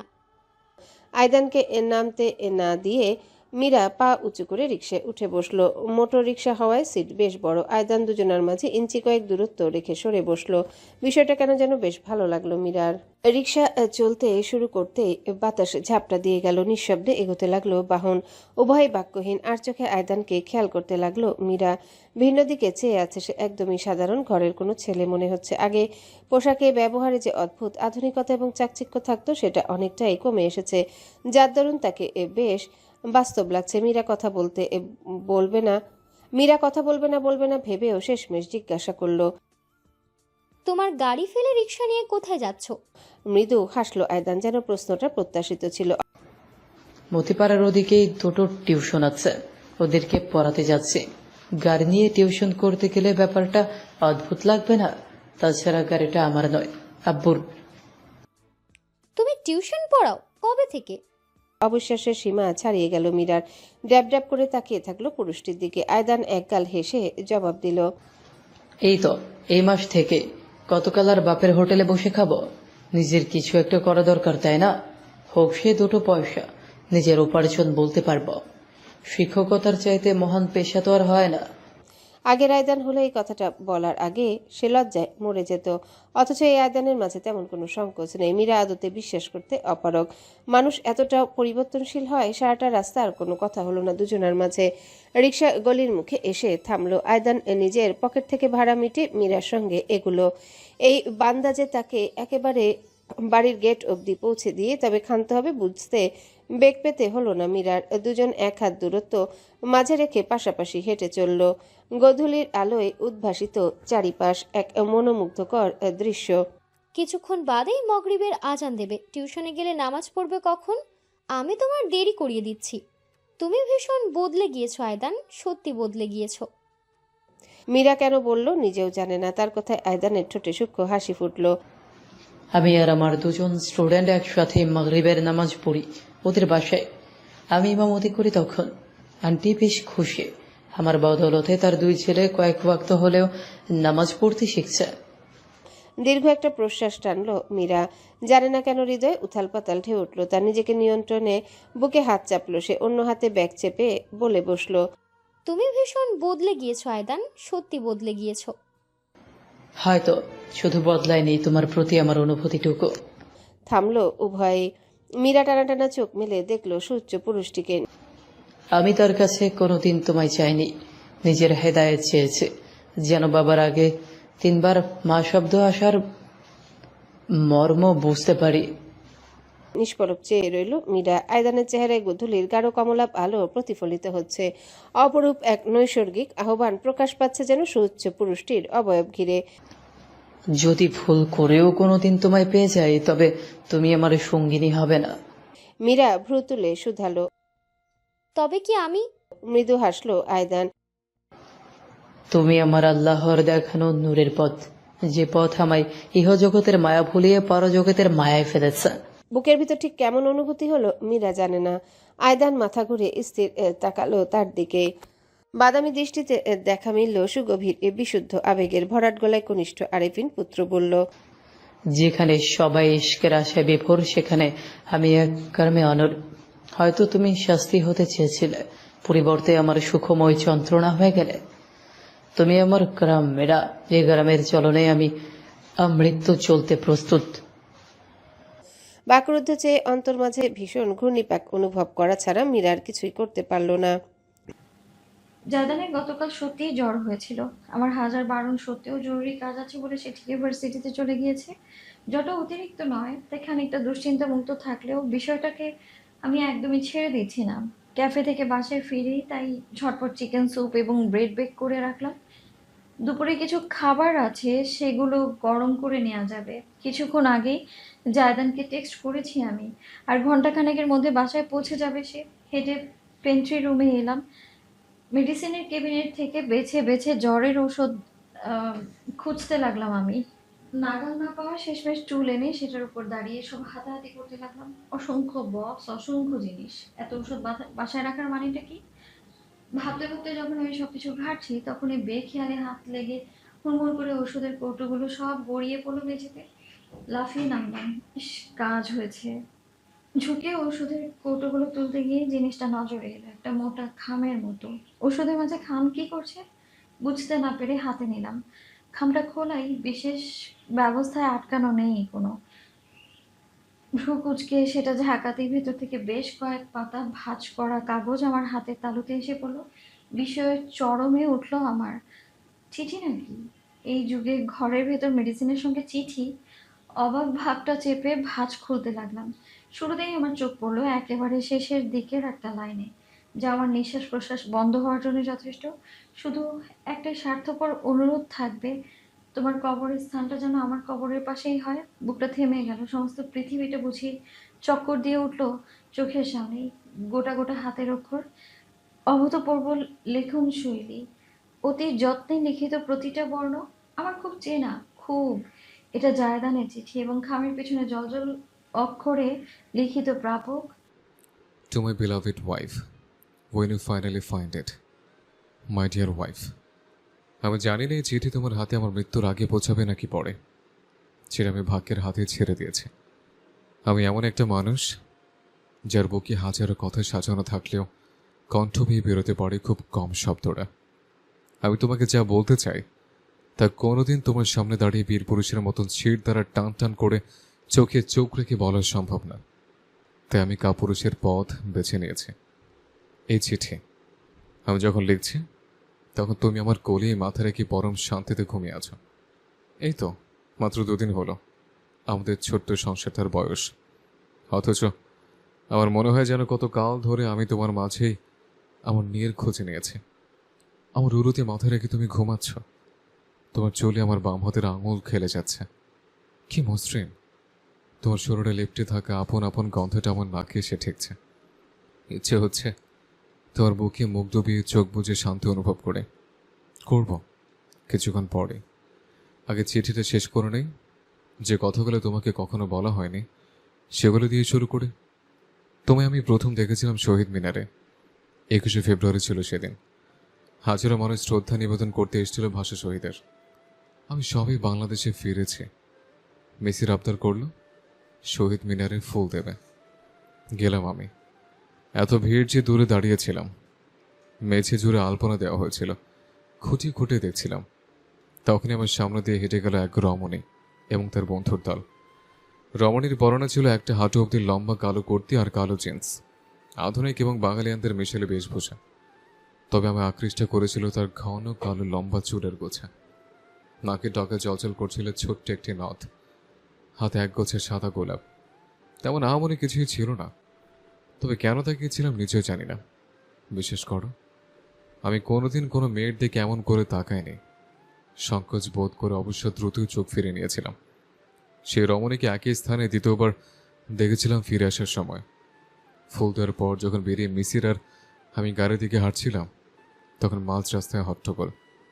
এগিয়ে গিয়ে দেখেছিলাম একটা ঝামেলা বেঁধেছে। কোন এক নেতার নাতি এক মেয়ের সঙ্গে অসভ্যতামি করছিল। এমন একটা দিনে ভাবা যায়? অথচ কোনো প্রতিবাদ ছিল না। নেতা ক্ষমতায় পুরুষ মানুষের বিপক্ষে গলাবাজি করবে এমন নষ্ট মাথা কারো নয়, অথচ একজনের মাথা নষ্ট ছিল, সেই রমণী। আমার স্পষ্ট মনে আছে, ছেলেটা বুক বরাবর লাথি দিয়ে গাড়ির বনেটে ফেলেছিল। সে কলার টেনে ধরে ঝাঁকিয়ে ঝাঁকিয়ে অকথ্য গালাগাল করেছিল। তুই আমার চেনস মাইয়া, তোর একেবারে ভৈরা দেবো। ক্ষমতাধর নেতার ছেলে হুমকির বিপরীতে রমণী পাল্টে এসে বলেছিল, ভরতে আসিস, শুধু তোর কেন, তোর নানার পেছনটাও লাল বানিয়ে ছেড়ে দেব, কুত্তার নাতি শুয়োর। আমার আশেপাশের সব মুরব্বী গোছের মানুষগুলো বলবলি করছিল, একটা বেয়াদব মেয়ে। ছেলেদের স্বভাব গালিবাজি করা, কেবল একটা মেয়েও তাল মিলে একই কাজ করবে? আশ্চর্য। অথচ আমি রমণীর বেয়াদবি দেখছিলাম প্রাণ ভরে, যতক্ষণ না মিসির আমায় টেনে নিয়ে আসে। স্মৃতিটুকু স্মৃতি হয়েছিল। অতপর আমার আব্বু ডেকে পাঠালেন আমায়। আমাকে নিজের জামাই বানাতে ইচ্ছুক আব্বুর ব্যবসায়িক বন্ধু তাকদির হোসেন। মানা করার কোনো কারণ ছিল না। নিজের ইচ্ছে মর্জি বলতে যে কিছু হয় তাও জানতাম না। বিয়ের বয়স তো হয়েছিল। আব্বুর কথাই শিরোধার্য। রাজি হয়ে গেলাম। বিশ্বাস করো, যেদিন জানতে পেরেছিলাম আমার স্ত্রী হবে তুমি, সেদিন আমি বেশ অবাক হয়েছিলাম। সে বেয়াদব রমণীর সঙ্গে আমার জীবন বাধা পড়ে যাচ্ছে। বিষয়টা খুব একটা খারাপ লাগছিল না। তখন বুঝতে পারিনি আমার সমস্ত সত্তাটা উলট পালট হয়ে যাবে সামনে। আমি স্বামী হিসেবে কেমন ছিলাম জানি না, সেটা তুমিই ভালো বলতে পারবে। অস্বীকার করবো না, শুরুতে সবটা আমি শুধু হিসাবেই করতাম। তুমি আমার স্ত্রী ছেলে, স্ত্রীর সঙ্গে এমন করতে হয়, তাকে এভাবে আগলে রাখতে হয়, ওভাবে তার যত্ন নিতে হয়, এমন পুঁথিগত ধারণা থেকে আমি তোমার সঙ্গে চলতাম। তবে আমি বেশ মজা পেতাম। তুমি রান্না জানতে না, ক্লান্ত হয়ে সোফায় ঘুমিয়ে থাকতে। আমায় অপছন্দ করা সত্ত্বেও আমি বাসায় ফিরলে আমার পায়ে পায়ে ঘুরঘুর করতে বিড়াল ছানার মতন। রাতে আমি স্টাডি রুমে থাকলে কম্বল গায়ে জড়িয়ে ভুল ছেঁচে ভয় দেখাতে চাইতে, কখনো বা কাতুকুতু দিয়ে আমায় হাসানোর চেষ্টা করতে। তখন আমি অনুভূতি বুঝতাম না বিধায় তোমাকে উপলব্ধি করাতে পারিনি। তোমার ছোট ছোট সে আবেদনগুলো আমার কতটা ভালো লাগতো। তুমি সোফায় ঘুমিয়ে গেলে আমি তোমায় কোলে তুলে বেডরুমে নিয়ে আসতাম, বুকে ধরে বসে থাকতাম যতক্ষণ সম্ভব হতো। তুমি ভয় দেখানোর চেষ্টা করলে প্রতিক্রিয়া করতাম না, কিন্তু তুমি চলে যাওয়ার পর ঠিক মুহূর্তটুকু বারংবার মনে করতাম। খুব মজা লাগতো ভেতরে ভেতরে। আমার মনে হতো যেন একটা বাচ্চাকে মানুষ করছি আমি। আমাকে ঘিরে যার গোটা পৃথিবী ঘুরপাক খায়, অথচ এটা যে ভালো লাগার অনুভূতি সেটা বোঝার সামর্থ্য আমার তখন ছিল না। ঠিক কবে যে তুমি আমার দায়িত্ব থেকে আমার জীবনের অবিচ্ছেদ্য অংশে পরিণত হয়ে গেলে আমি নিজেও টের পাইনি। সকলে বলতো তুমি উশৃঙ্খল, তুমি বেয়াদব, তুমি বড়লোক বাবার দিয়ে অতিরিক্ত স্বাধীনতায় বিগড়ে গিয়েছ। অথচ আমার এই বিগ্রহণে তুমিটাকে ভালো লাগতো, এখনও লাগে। তোমাকে আগেই বলেছি আমার তোমার বেয়াদবিটাই সব থেকে বেশি পছন্দ। আমি যেমন করে একটা বাচ্চাকে মানুষ করছিলাম, তেমন করে বাচ্চাটাও বুঝি আমায় আগলে রাখছিল। তথাকথিত ভদ্রতা দেখিয়ে যে অধিকার আমি হাসিল করতে পারিনি, তুমি সেই অধিকারগুলো জোর খাটিয়ে বেয়াদবি করে ছিনিয়ে আনতে লাগলে। তুমি আমি নিজের জীবনে বটবৃক্ষের ছায়া ভাবতে ভাবতে কবে যে আমার জীবনে বটবৃক্ষে পরিণত হয়ে গেলে তা আমি নিজেও জানো না। তোমার মতন করে কেউ কোনোদিন আমাকে আগলে রাখেনি মাই ওয়াইফ। কেউ কোনোদিন ভাবেনি। আমার আব্বু আমার ছোট ভাইকে এত বিশ্বাস দেখালে আমার কষ্ট হয়। কেউ বুঝতে চায়নি আমার হয়তো খারাপ লাগা কাজ করতে পারে। আমি নিজেকে অনুভূতিহীন করে ফেলেছিলাম এইসব থেকে বাঁচতে, অথচ তুমি এসে আমার জন্য লড়াই শুরু করলে, আমার হক আদায়ের জন্য উঠে পড়ে লাগলে। আমার নিজের আব্বু আম্মুকে আপন মনে হয়নি কোনোদিন, অথচ দেখো তোমার কাছে গেলে আমি আপন আপন গন্ধটা টের পাই। আমার জীবনে যদি পরিবার বলে কিছু থেকে থাকে সেটা একমাত্র তুমিই ছিলে, আছে এবং আজীবন থাকবে। স্বামী স্ত্রী হালাল সম্পর্কের মাঝে নাকি আল্লাহর বরকত থাকে, সেই কারণেই হোক কিংবা তোমার চরিত্রের কারণে আমি তোমাতে আসক্ত হয়ে গিয়েছিলাম। তুমি ছিলে আমার সব থেকে প্রিয় অভ্যাস, যে অভ্যাস ত্যাগে আগে ধ্বংস হতে হতো আমায়। তাই কোনোদিন তোমার ত্যাগ করতে পারিনি। অথচ প্রতিনিয়ত দেখতাম কিভাবে নামমাত্র সংসারের জাতাকলে পিষে যাচ্ছ তুমি। সেদিন তোমার মুক্তির জন্য আহাজারি আমি সইতে পারিনি। এমন এক মেরুদণ্ডহীন কাপুরুষ ছিলাম, না তোমার বুকে চেপে সান্ত্বনা দিতে পেরেছে, না মাথা উঁচু করে তোমার জন্য লড়াই করতে পেরেছে। তুমি আমার সবকিছু হলে হবে কি? আমি তোমার কিছু ছিলাম না। যাকে তুমি বটবৃক্ষ বলে মনে করেছিলে, সে তোমার সুখের পথে বাধা হয়ে গিয়েছিল। এই জটিলতা তুমি ডিজার্ভ করো না। আমি এক শৃঙ্খলিত পুরুষ ছিলাম, যাকে শাসন করত তার মায়ের ভালোবাসা পর তীব্র আকাঙ্ক্ষা। স্বামী হওয়ার আগে আমি একজন ছেলে হতে চেয়েছিলাম। এমন পুরুষ তোমার যোগ্য নয়, তাই তুমি মুক্তি দেই। সে অমোঘ মুক্তি যা তুমি শুরু থেকে চেয়ে এসেছিলে, অথচ সেটাও শেষমেশ পারিনি। তুমি আমার নিকোটিন, যে নিকোটিনের আসক্তি আমায় দাস বানিয়ে ফেলেছিল। মুক্তি দেওয়ার বেলাও আমি একটা খুঁত রেখে দিলাম, ইচ্ছে করে জেনে বুঝে। তোমাকে আমি আইনিভাবে ডিভোর্স দিলে ধর্মীয়ভাবে তালাক দিলাম না। তুমি প্রশ্ন করনি, আমিও গোপন রেখেছি। কেন? সে প্রশ্নের উত্তর হাতড়ালে নিজে খুঁজে পাই না। আমি কি আশা করেছিলাম ভবিষ্যতে আমরা আবারও মুখোমুখি হব? সে আশা করে থাকলে কি একটা গোটা বছর তোমায় না দেখে দূরে থাকতে পারতাম? জানা নেই আমার। তখনকার জায়দান কি ভাবছিল সেটা এখনকার জায়দানের কাছেও রহস্য। অনেক কথা ঘুরেই ফেলছে, লিখতে পারছে না ঠিক মতো, হাত কাঁপছে। আজকাল এমনটা সবসময়ই হয়, কিন্তু এই চিঠিটা আমার আজকে শেষ করতে হবে। জানি না কালকে সূর্যের আলো আমার আর দেখা হবে কিনা। এত কিছু লেখার কারণ ছিল তোমাকে বোঝানো যে তুমি আমার কাছে কোনো কালে অপ্রয়োজনীয় কিংবা ফেলনা ছিলে না। আমার অনুভূতি বুঝতে না পারা মস্তিষ্ক এবং হৃদয়ে কোনোটাই সেগুলো উপলব্ধি করেনি আমার জীবনে তোমার বিচরণ কতখানি। তোমার সঙ্গে নতুনভাবে দেখা হওয়ার পর ধীরে ধীরে নিজেকে খুঁজে পেয়েছি আমি। হাজার উপলব্ধি হানা দিয়েছে তখন, আমাকে বুঝিয়েছে আমি তোমার মায়ায় পড়ে গিয়েছিলাম। হ্যাঁ, মায়া। ঠিক যেমন তুমি বলেছিলে তুমি আমার মায়া কাটাতে পারছো না, তেমন করে আমি কোনোদিন তোমার মায়া কাটাতে পারিনি সাবিন। আমার স্বপ্ন জোরেই তুমি। এই উপলব্ধি হতে আমার অর্ধেকটা জীবন পার হয়ে গেল। তার এটাকে ভালোবাসা বলে। আমি জানি না এই ভালোবাসার শব্দটা ঠিক কতটুকু অর্থ বহন করে। আজকাল তো হরমেশে হুটহাট এক একজন বলে ভালোবাসে, অথচ মানুষটাকে সম্পূর্ণ ভুলে নতুনভাবে এগোতে কারোর 2 দিনের প্রয়োজন হয় না। আমি বিশ্বাস করি তোমার প্রতি আমার যে অনুভূতি, সেটা বিশ্লেষণ করার জন্য এই পৃথিবীতে আদতে কোনো শব্দ আবিষ্কার হয়নি। এই জন্যে আমার ব্যথাটা সব থেকে বেশি, কারণ এমন কিছু ফেলে রেখে আমার যেতে ইচ্ছা হচ্ছে না সাবিন। কিন্তু আমাকে যেতে হবে। এবার আমাকে সত্যি তোমার ছেড়ে বহু দূরে চলে যেতে হবে মাই ওয়াইফ। তুমি মাত্রই নড়েচড়ে উঠলে, এই যে আমি আবারও তোমার মাথায় হাত বুলিয়ে দিতেই একদম শিশুটি হয়ে আমার বাম হাতটা জড়িয়ে ধরেই ঘুমের রাজ্যে তলিয়ে গেলে। এই যে আমি ঝুঁকছি, তোমার কপালের নিচে ঠোঁট ছুঁয়ে আদরে চুমু খাচ্ছি। তোমার গাল দুটো ভীষণ নরম, মুখ ডুবিয়ে বসে আছে। ইচ্ছে হচ্ছে না ছেড়ে দে। খবর আমি এসব কিভাবে পাবো? আমি জেনেছিলাম আমার স্ট্রোকের ঠিক 2 দিন আগে। মনে আছে তোমার কিভাবে আমার পা জড়িয়ে ধরে কান্নাকাটি করেছিলে? আমার ভেতরের সবকিছু দুমড়ে মুচড়ে যাচ্ছিল।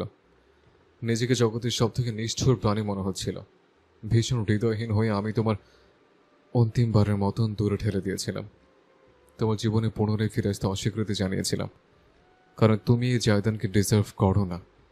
এই ভগ্ন পুরুষ যার আয়ু খুব দ্রুত ফুরিয়ে আসছে। আমি অ্যাপ্লাস্টিক অ্যানিমিয়া নামক রোগে আক্রান্ত। সহজ ভাষায় সবাই সেটাকে বোন ম্যারো ফেইলিওর হিসেবে চেনে। যখন এই চিঠি লিখছি তখন আমি 2nd স্টেজে প্রবেশ করেছি, অর্থাৎ আমার হাতে খুব সময় কম। আমার কোনো ডোনার নেই। আব্বু, আম্মু, আয়দান কেউই জানে না, মিসিরটাও জানে না। একবার আমার ব্লিডিং বন্ধ হচ্ছে না দেখে প্রশ্ন করেছিল, বুঝতে দেয়নি। আমি কারো অনুদান নিয়ে বাঁচতে চাই না, বিশেষ করে সেই মানুষগুলোর যাদের আমি পরিবার বলে বিবেচনা করি না। হয়তো তুমিও জানতে না আমার মৃত্যুর আগ অবধি, অথচ here I am writing this letter to you. তোমার সঙ্গে আমি বহু অন্যায় করেছি, সেখানে একটা অন্যায় যুক্ত করতে চাচ্ছি না। আমি খুব স্বার্থপর মাই ওয়াইফ। সব কিছু জানার সত্ত্বেও নতুনভাবে তোমাকে নিজের জীবনে জড়িয়েছে। সেদিন হাসপাতালের সামনে তোমাকে ফিরিয়ে দিয়ে ভেবেছিলাম ভবিষ্যতে আগত যন্ত্রণা থেকে তোমায় বাঁচিয়ে নিলাম। আমি ভুলে থাকলে তুমি খুশি থাকবে। আমি ছাড়া জীবনে চলতে শিখলে আমার চলে যাওয়ায় তোমার খুব বেশি কষ্ট হবে না। 1 দিন 2 দিন কাঁদতে পারো, পরে সব ঠিক হয়েছে তো। অথচ দেখো আমি স্বার্থপরের মতন পাশার দান উল্টে বসে আছে। তুমি যখন কিডন্যাপড হলে তখন আমি দিক বেদিক হারিয়ে ফেলেছিলাম। দাও দাও ভূশিখার মাঝে সেদিন তোমায় দেখে নিজেকে আর নিয়ন্ত্রণে রাখতে পারিনি। বহু বছর আগে একটা কথা শুনেছিলাম, মানুষটাকে সব থেকে বেশি বাঁচতে চায় ঠিক মৃত্যুর আগে। আমিও লোভী হয়ে গিয়েছিলাম। একটা বার তোমার সঙ্গে সংসার না করতে পারার আফসোস আমায় মরার আগেই মেরে ফেলত। তাই স্বার্থপরের মতন একটা কাজ করে বসলাম। তোমাকে আমার জীবনে আবারও টেনে আনলাম। যা কিছু আমি তোমায় কোনোদিন দিতে পারিনি তার সবটা দেওয়ার ওয়াদা করলাম নিজের কাছে। পরিণতি আমাদের এই নতুন সংসার। আমি জানি একদিন সব কিছু ছেড়ে তোমার কষ্টের সাগরে ভাসিয়ে আমি চলে যাব। সেদিনটা শীঘ্রই আসন্ন। তবুও নিজেকে আর রাখতে পারলাম কই। ওই যে বললাম বড্ড স্বার্থপর কিনা আমি।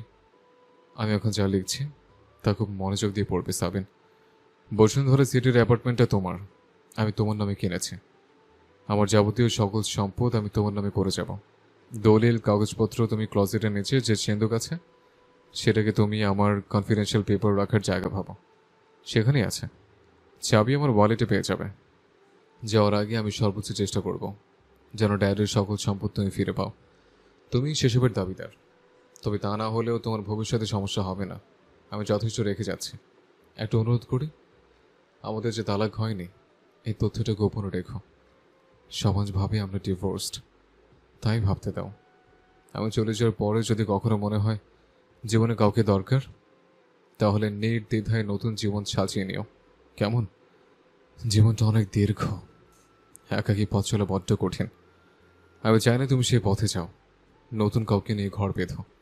তবে যেহেতু আমি স্বার্থপর, তাই আমার শুধু একটাই স্বার্থপর অনুরোধ থাকবে, তোমার কবরের স্থানটা যেন আমার কবরের পাশেই হয়। আমার শুধু তোমার কবরের অধিকারটুকু চাই। মাই বেলাভেড ওয়াইফ। এবার সত্যি খুব কষ্ট হচ্ছে। লিখতে গিয়ে কেমন এলোমেলো হয়ে যাচ্ছে সবকিছু। তোমাকে কোল থেকে তুলে বুকে ঠাকালাম একমাত্র, তুমি একদম লেপটে গেলে আমার বুকে। খুব আদর লাগছে আমার। তোমার মুখে অসংখ্য চুমু দিলাম। ঘুমের ঘরে হাসছো তুমি। বোধহয় ভাবছ কোন সুন্দর স্বপ্ন দেখেছ। আমি এরপর থেকে সত্যি তোমার জীবনের স্বপ্ন হয়ে যাব। বিষয়টা ঠিক কেমন অনুভব করাচ্ছে আমায় জানি না, শুধু এটুকু জানি আমি তোমাকে ছেড়ে যেতে চাই না। আমি তোমার সঙ্গে আরো 1000 বছর বাঁচতে চাই। তোমার সঙ্গে আমার কত মুহূর্ত করা বাকি, কত কথা বলা বাকি, কত রাত কাটানো বাকি। আমার থামা উচিত। তোমার কথা ভাবলে আমি আবেগে হয়ে যাই। আমি ভুল বুঝো না মেয়ে। চলে গেলে তোমার অন্তর জুড়ে আমি আজীবন বেঁচে থাকবো, তা তো জানি। ওই টুকি বা কম কিসে তোমার কষ্ট হবে, এটা আমাকে ভেতর থেকে ভেঙে ফেলছে।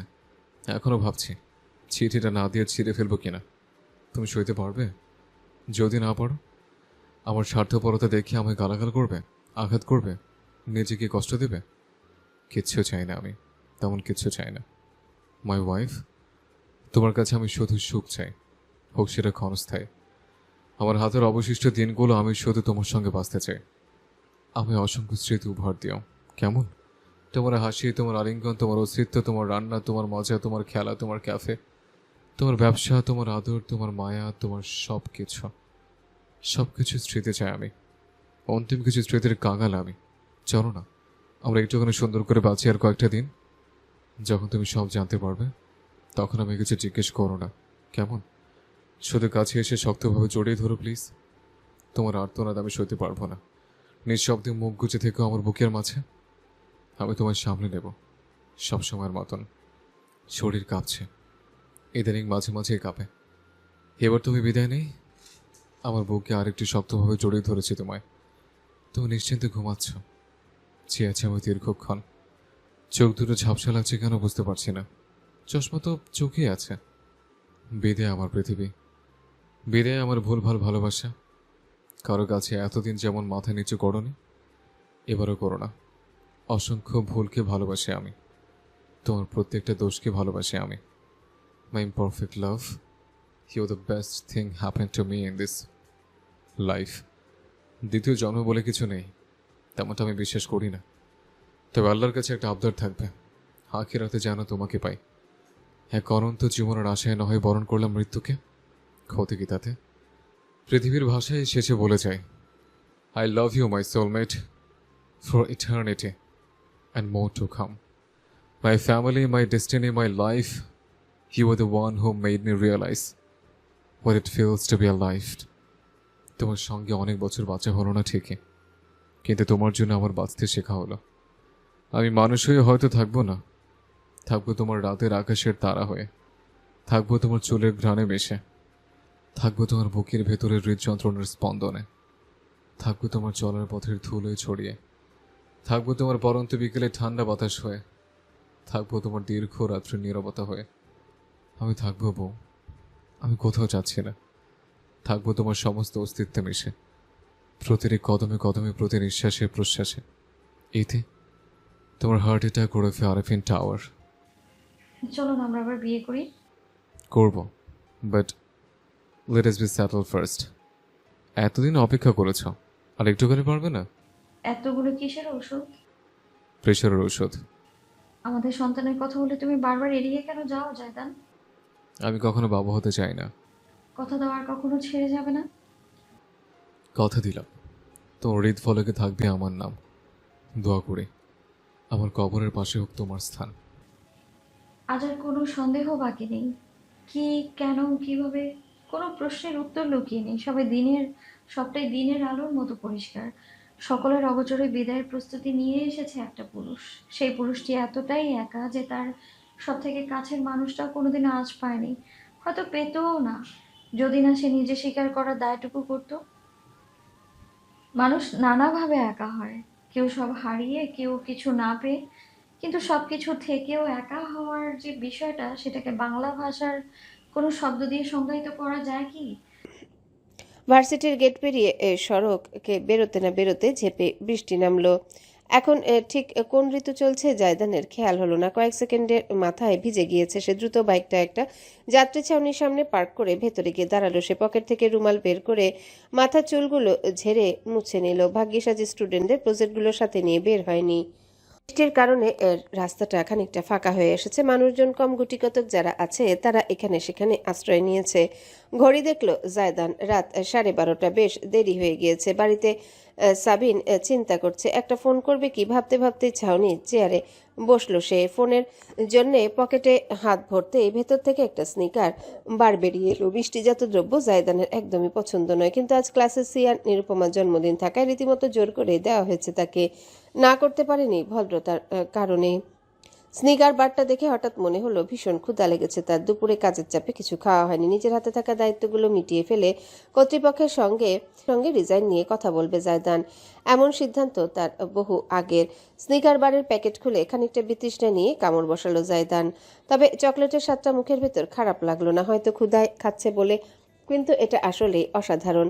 প্যাকেট দেখতে দেখতে দ্বিতীয় কামড় দিয়ে জায়দান ভাবলো বাকিটুকু আর খাবে না, সাবিনের জন্য নিয়ে যাবে। মেয়েটা চকলেট খুব পছন্দ করে, তবে চকলেট আর গলা দিয়ে নামলো না জায়দানে। দ্বিতীয় কামড় দেওয়ার সাথে সাথে সে খেয়াল করলো চকলেটের যেখানে সে কামড় দিয়েছে সেখানে ছোপ ছোপ রক্ত লেগে আছে। একটুও বিস্মিত হলো না সে। মুখের ভেতরে আধা চেবানো অংশটুকু হাতে ফেলে দিতেই ছাউনির ভেতর মৃদু আলোয় উদ্ভাসিত হলো দৃশ্যটি। চকলেটের সঙ্গে মিলেমিশে একাকার রক্তিম তরল।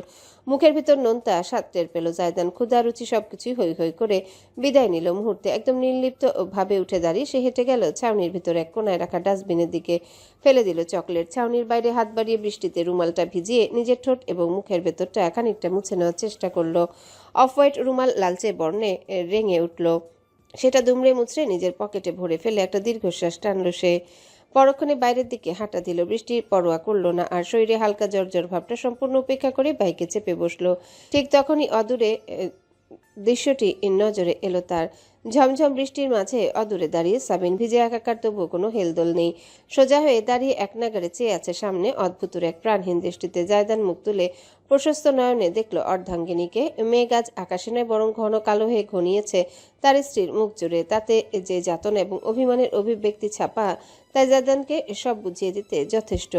তীব্র বর্ষণে চুপচুপে হয়ে ভিজতে ভিজতে কয়েক পা এগুলো সাবিন রোবটের মতন করে। জায়দান বাইক থেকে নেমে গেল। কয়েক কদম সামনে হেঁটে স্থির দাঁড়িয়ে তাকে দেখে গেল। বৃষ্টির ফোঁটা চশমার কাছে জমে ঝাপসা করে দিচ্ছে দৃষ্টিকে। সাবিনা থামলো এক হাত দূরে। তার পরনের ডেনিম জ্যাকেটের পকেট থেকে বেরিয়ে থাকা খামটা চোখে পড়ল জায়দানের। চিনতে একটু বেগ পোহাতে হলো না, কোনো অস্বাভাবিক অনুভূতি হলো বরং হঠাৎ করে নিজেকে ভীষণ নির্ভর হতে লাগলো। একটা শব্দ উচ্চারণ করলো না সাবিন। কাঁপতে থাকা দুহাত বাড়ি আঁকড়ে ধরল জায়দানকে, তার বুকে মাথা গুজে শক্তভাবে চেপে ধরল, যেন নিজের জীবনের অন্তিম অবলম্বনকে জাপটে ধরছে সে। বরফের দেশে মানুষ যেমন করে এক শিখা আগুন খুঁজে, মরুভূমিতে যেমন করে মানুষ এক বিন্দু পানি খুঁজে, সাবিনের খোঁজটাও হুবহু তেমনি, জীবন মৃত্যুর খোঁজ। জায়দানের বাহুডোরে প্রচণ্ডভাবে কাঁপতে লাগলো সাবিনের শরীর, যেন ভূমিকম্প খেলে যাচ্ছে রমণীর শরীরে, কান্নার কাঁপুনি। জায়দান পাল্টা জড়িয়ে ধরতে নিঃশব্দে নিজের বাহুজোড়া তুলল। তার মনে পড়ল চিঠিতে লেখা নিজের কথাগুলো। যখন তুমি সব জানতে পারবে তখন আমায় কিছু জিজ্ঞেস করো না, কেমন? শুধু কাছে এসে শক্তভাবে জড়িয়ে ধরো প্লিজ। তোমার আর্তনাদ আমি সইতে পারবো না। নিঃশব্দে মুখ গুজে থেকো আমার বুকের মাঝে, আমি তোমার সামনে নেব সবসময়ের মতন। অবশেষে জায়দান সাবিনকে জড়িয়ে ধরতে পারল।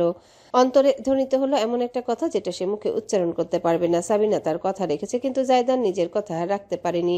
সহধর্মিনীকে সে নিজের সঙ্গে আষ্টে পৃষ্ঠে বেঁধে ফেললো, মুখ নামিয়ে গুজে ফেললো তার ভেজা চুলে, প্রাণ ভরে গ্রহণ করলো প্রিয়তমার অস্তিত্বে মাখা সুগন্ধটুকু। বৃষ্টির ঝাপটা বাড়লো, দমকা হাওয়া কাঁপুনি খেলিয়ে দিল শরীরের প্রতিটা কোষ জুড়ে। তার মাঝে জায়দান শুধু একটা বাক্যই ফিসফিস করে আওড়ালো বারংবার। হ্যালো বন্ধুরা, পরবর্তী পার্ট খুব তাড়াতাড়ি আসবে, তো সবাই অপেক্ষায় থাকো। আর চ্যানেলটি যারা এখনো সাবস্ক্রাইব করোনি তারা পরবর্তী পার্ট দেখার জন্য চ্যানেলটি সাবস্ক্রাইব করে রেখো। ধন্যবাদ সবাইকে, আমাদের সাথেই থেকো।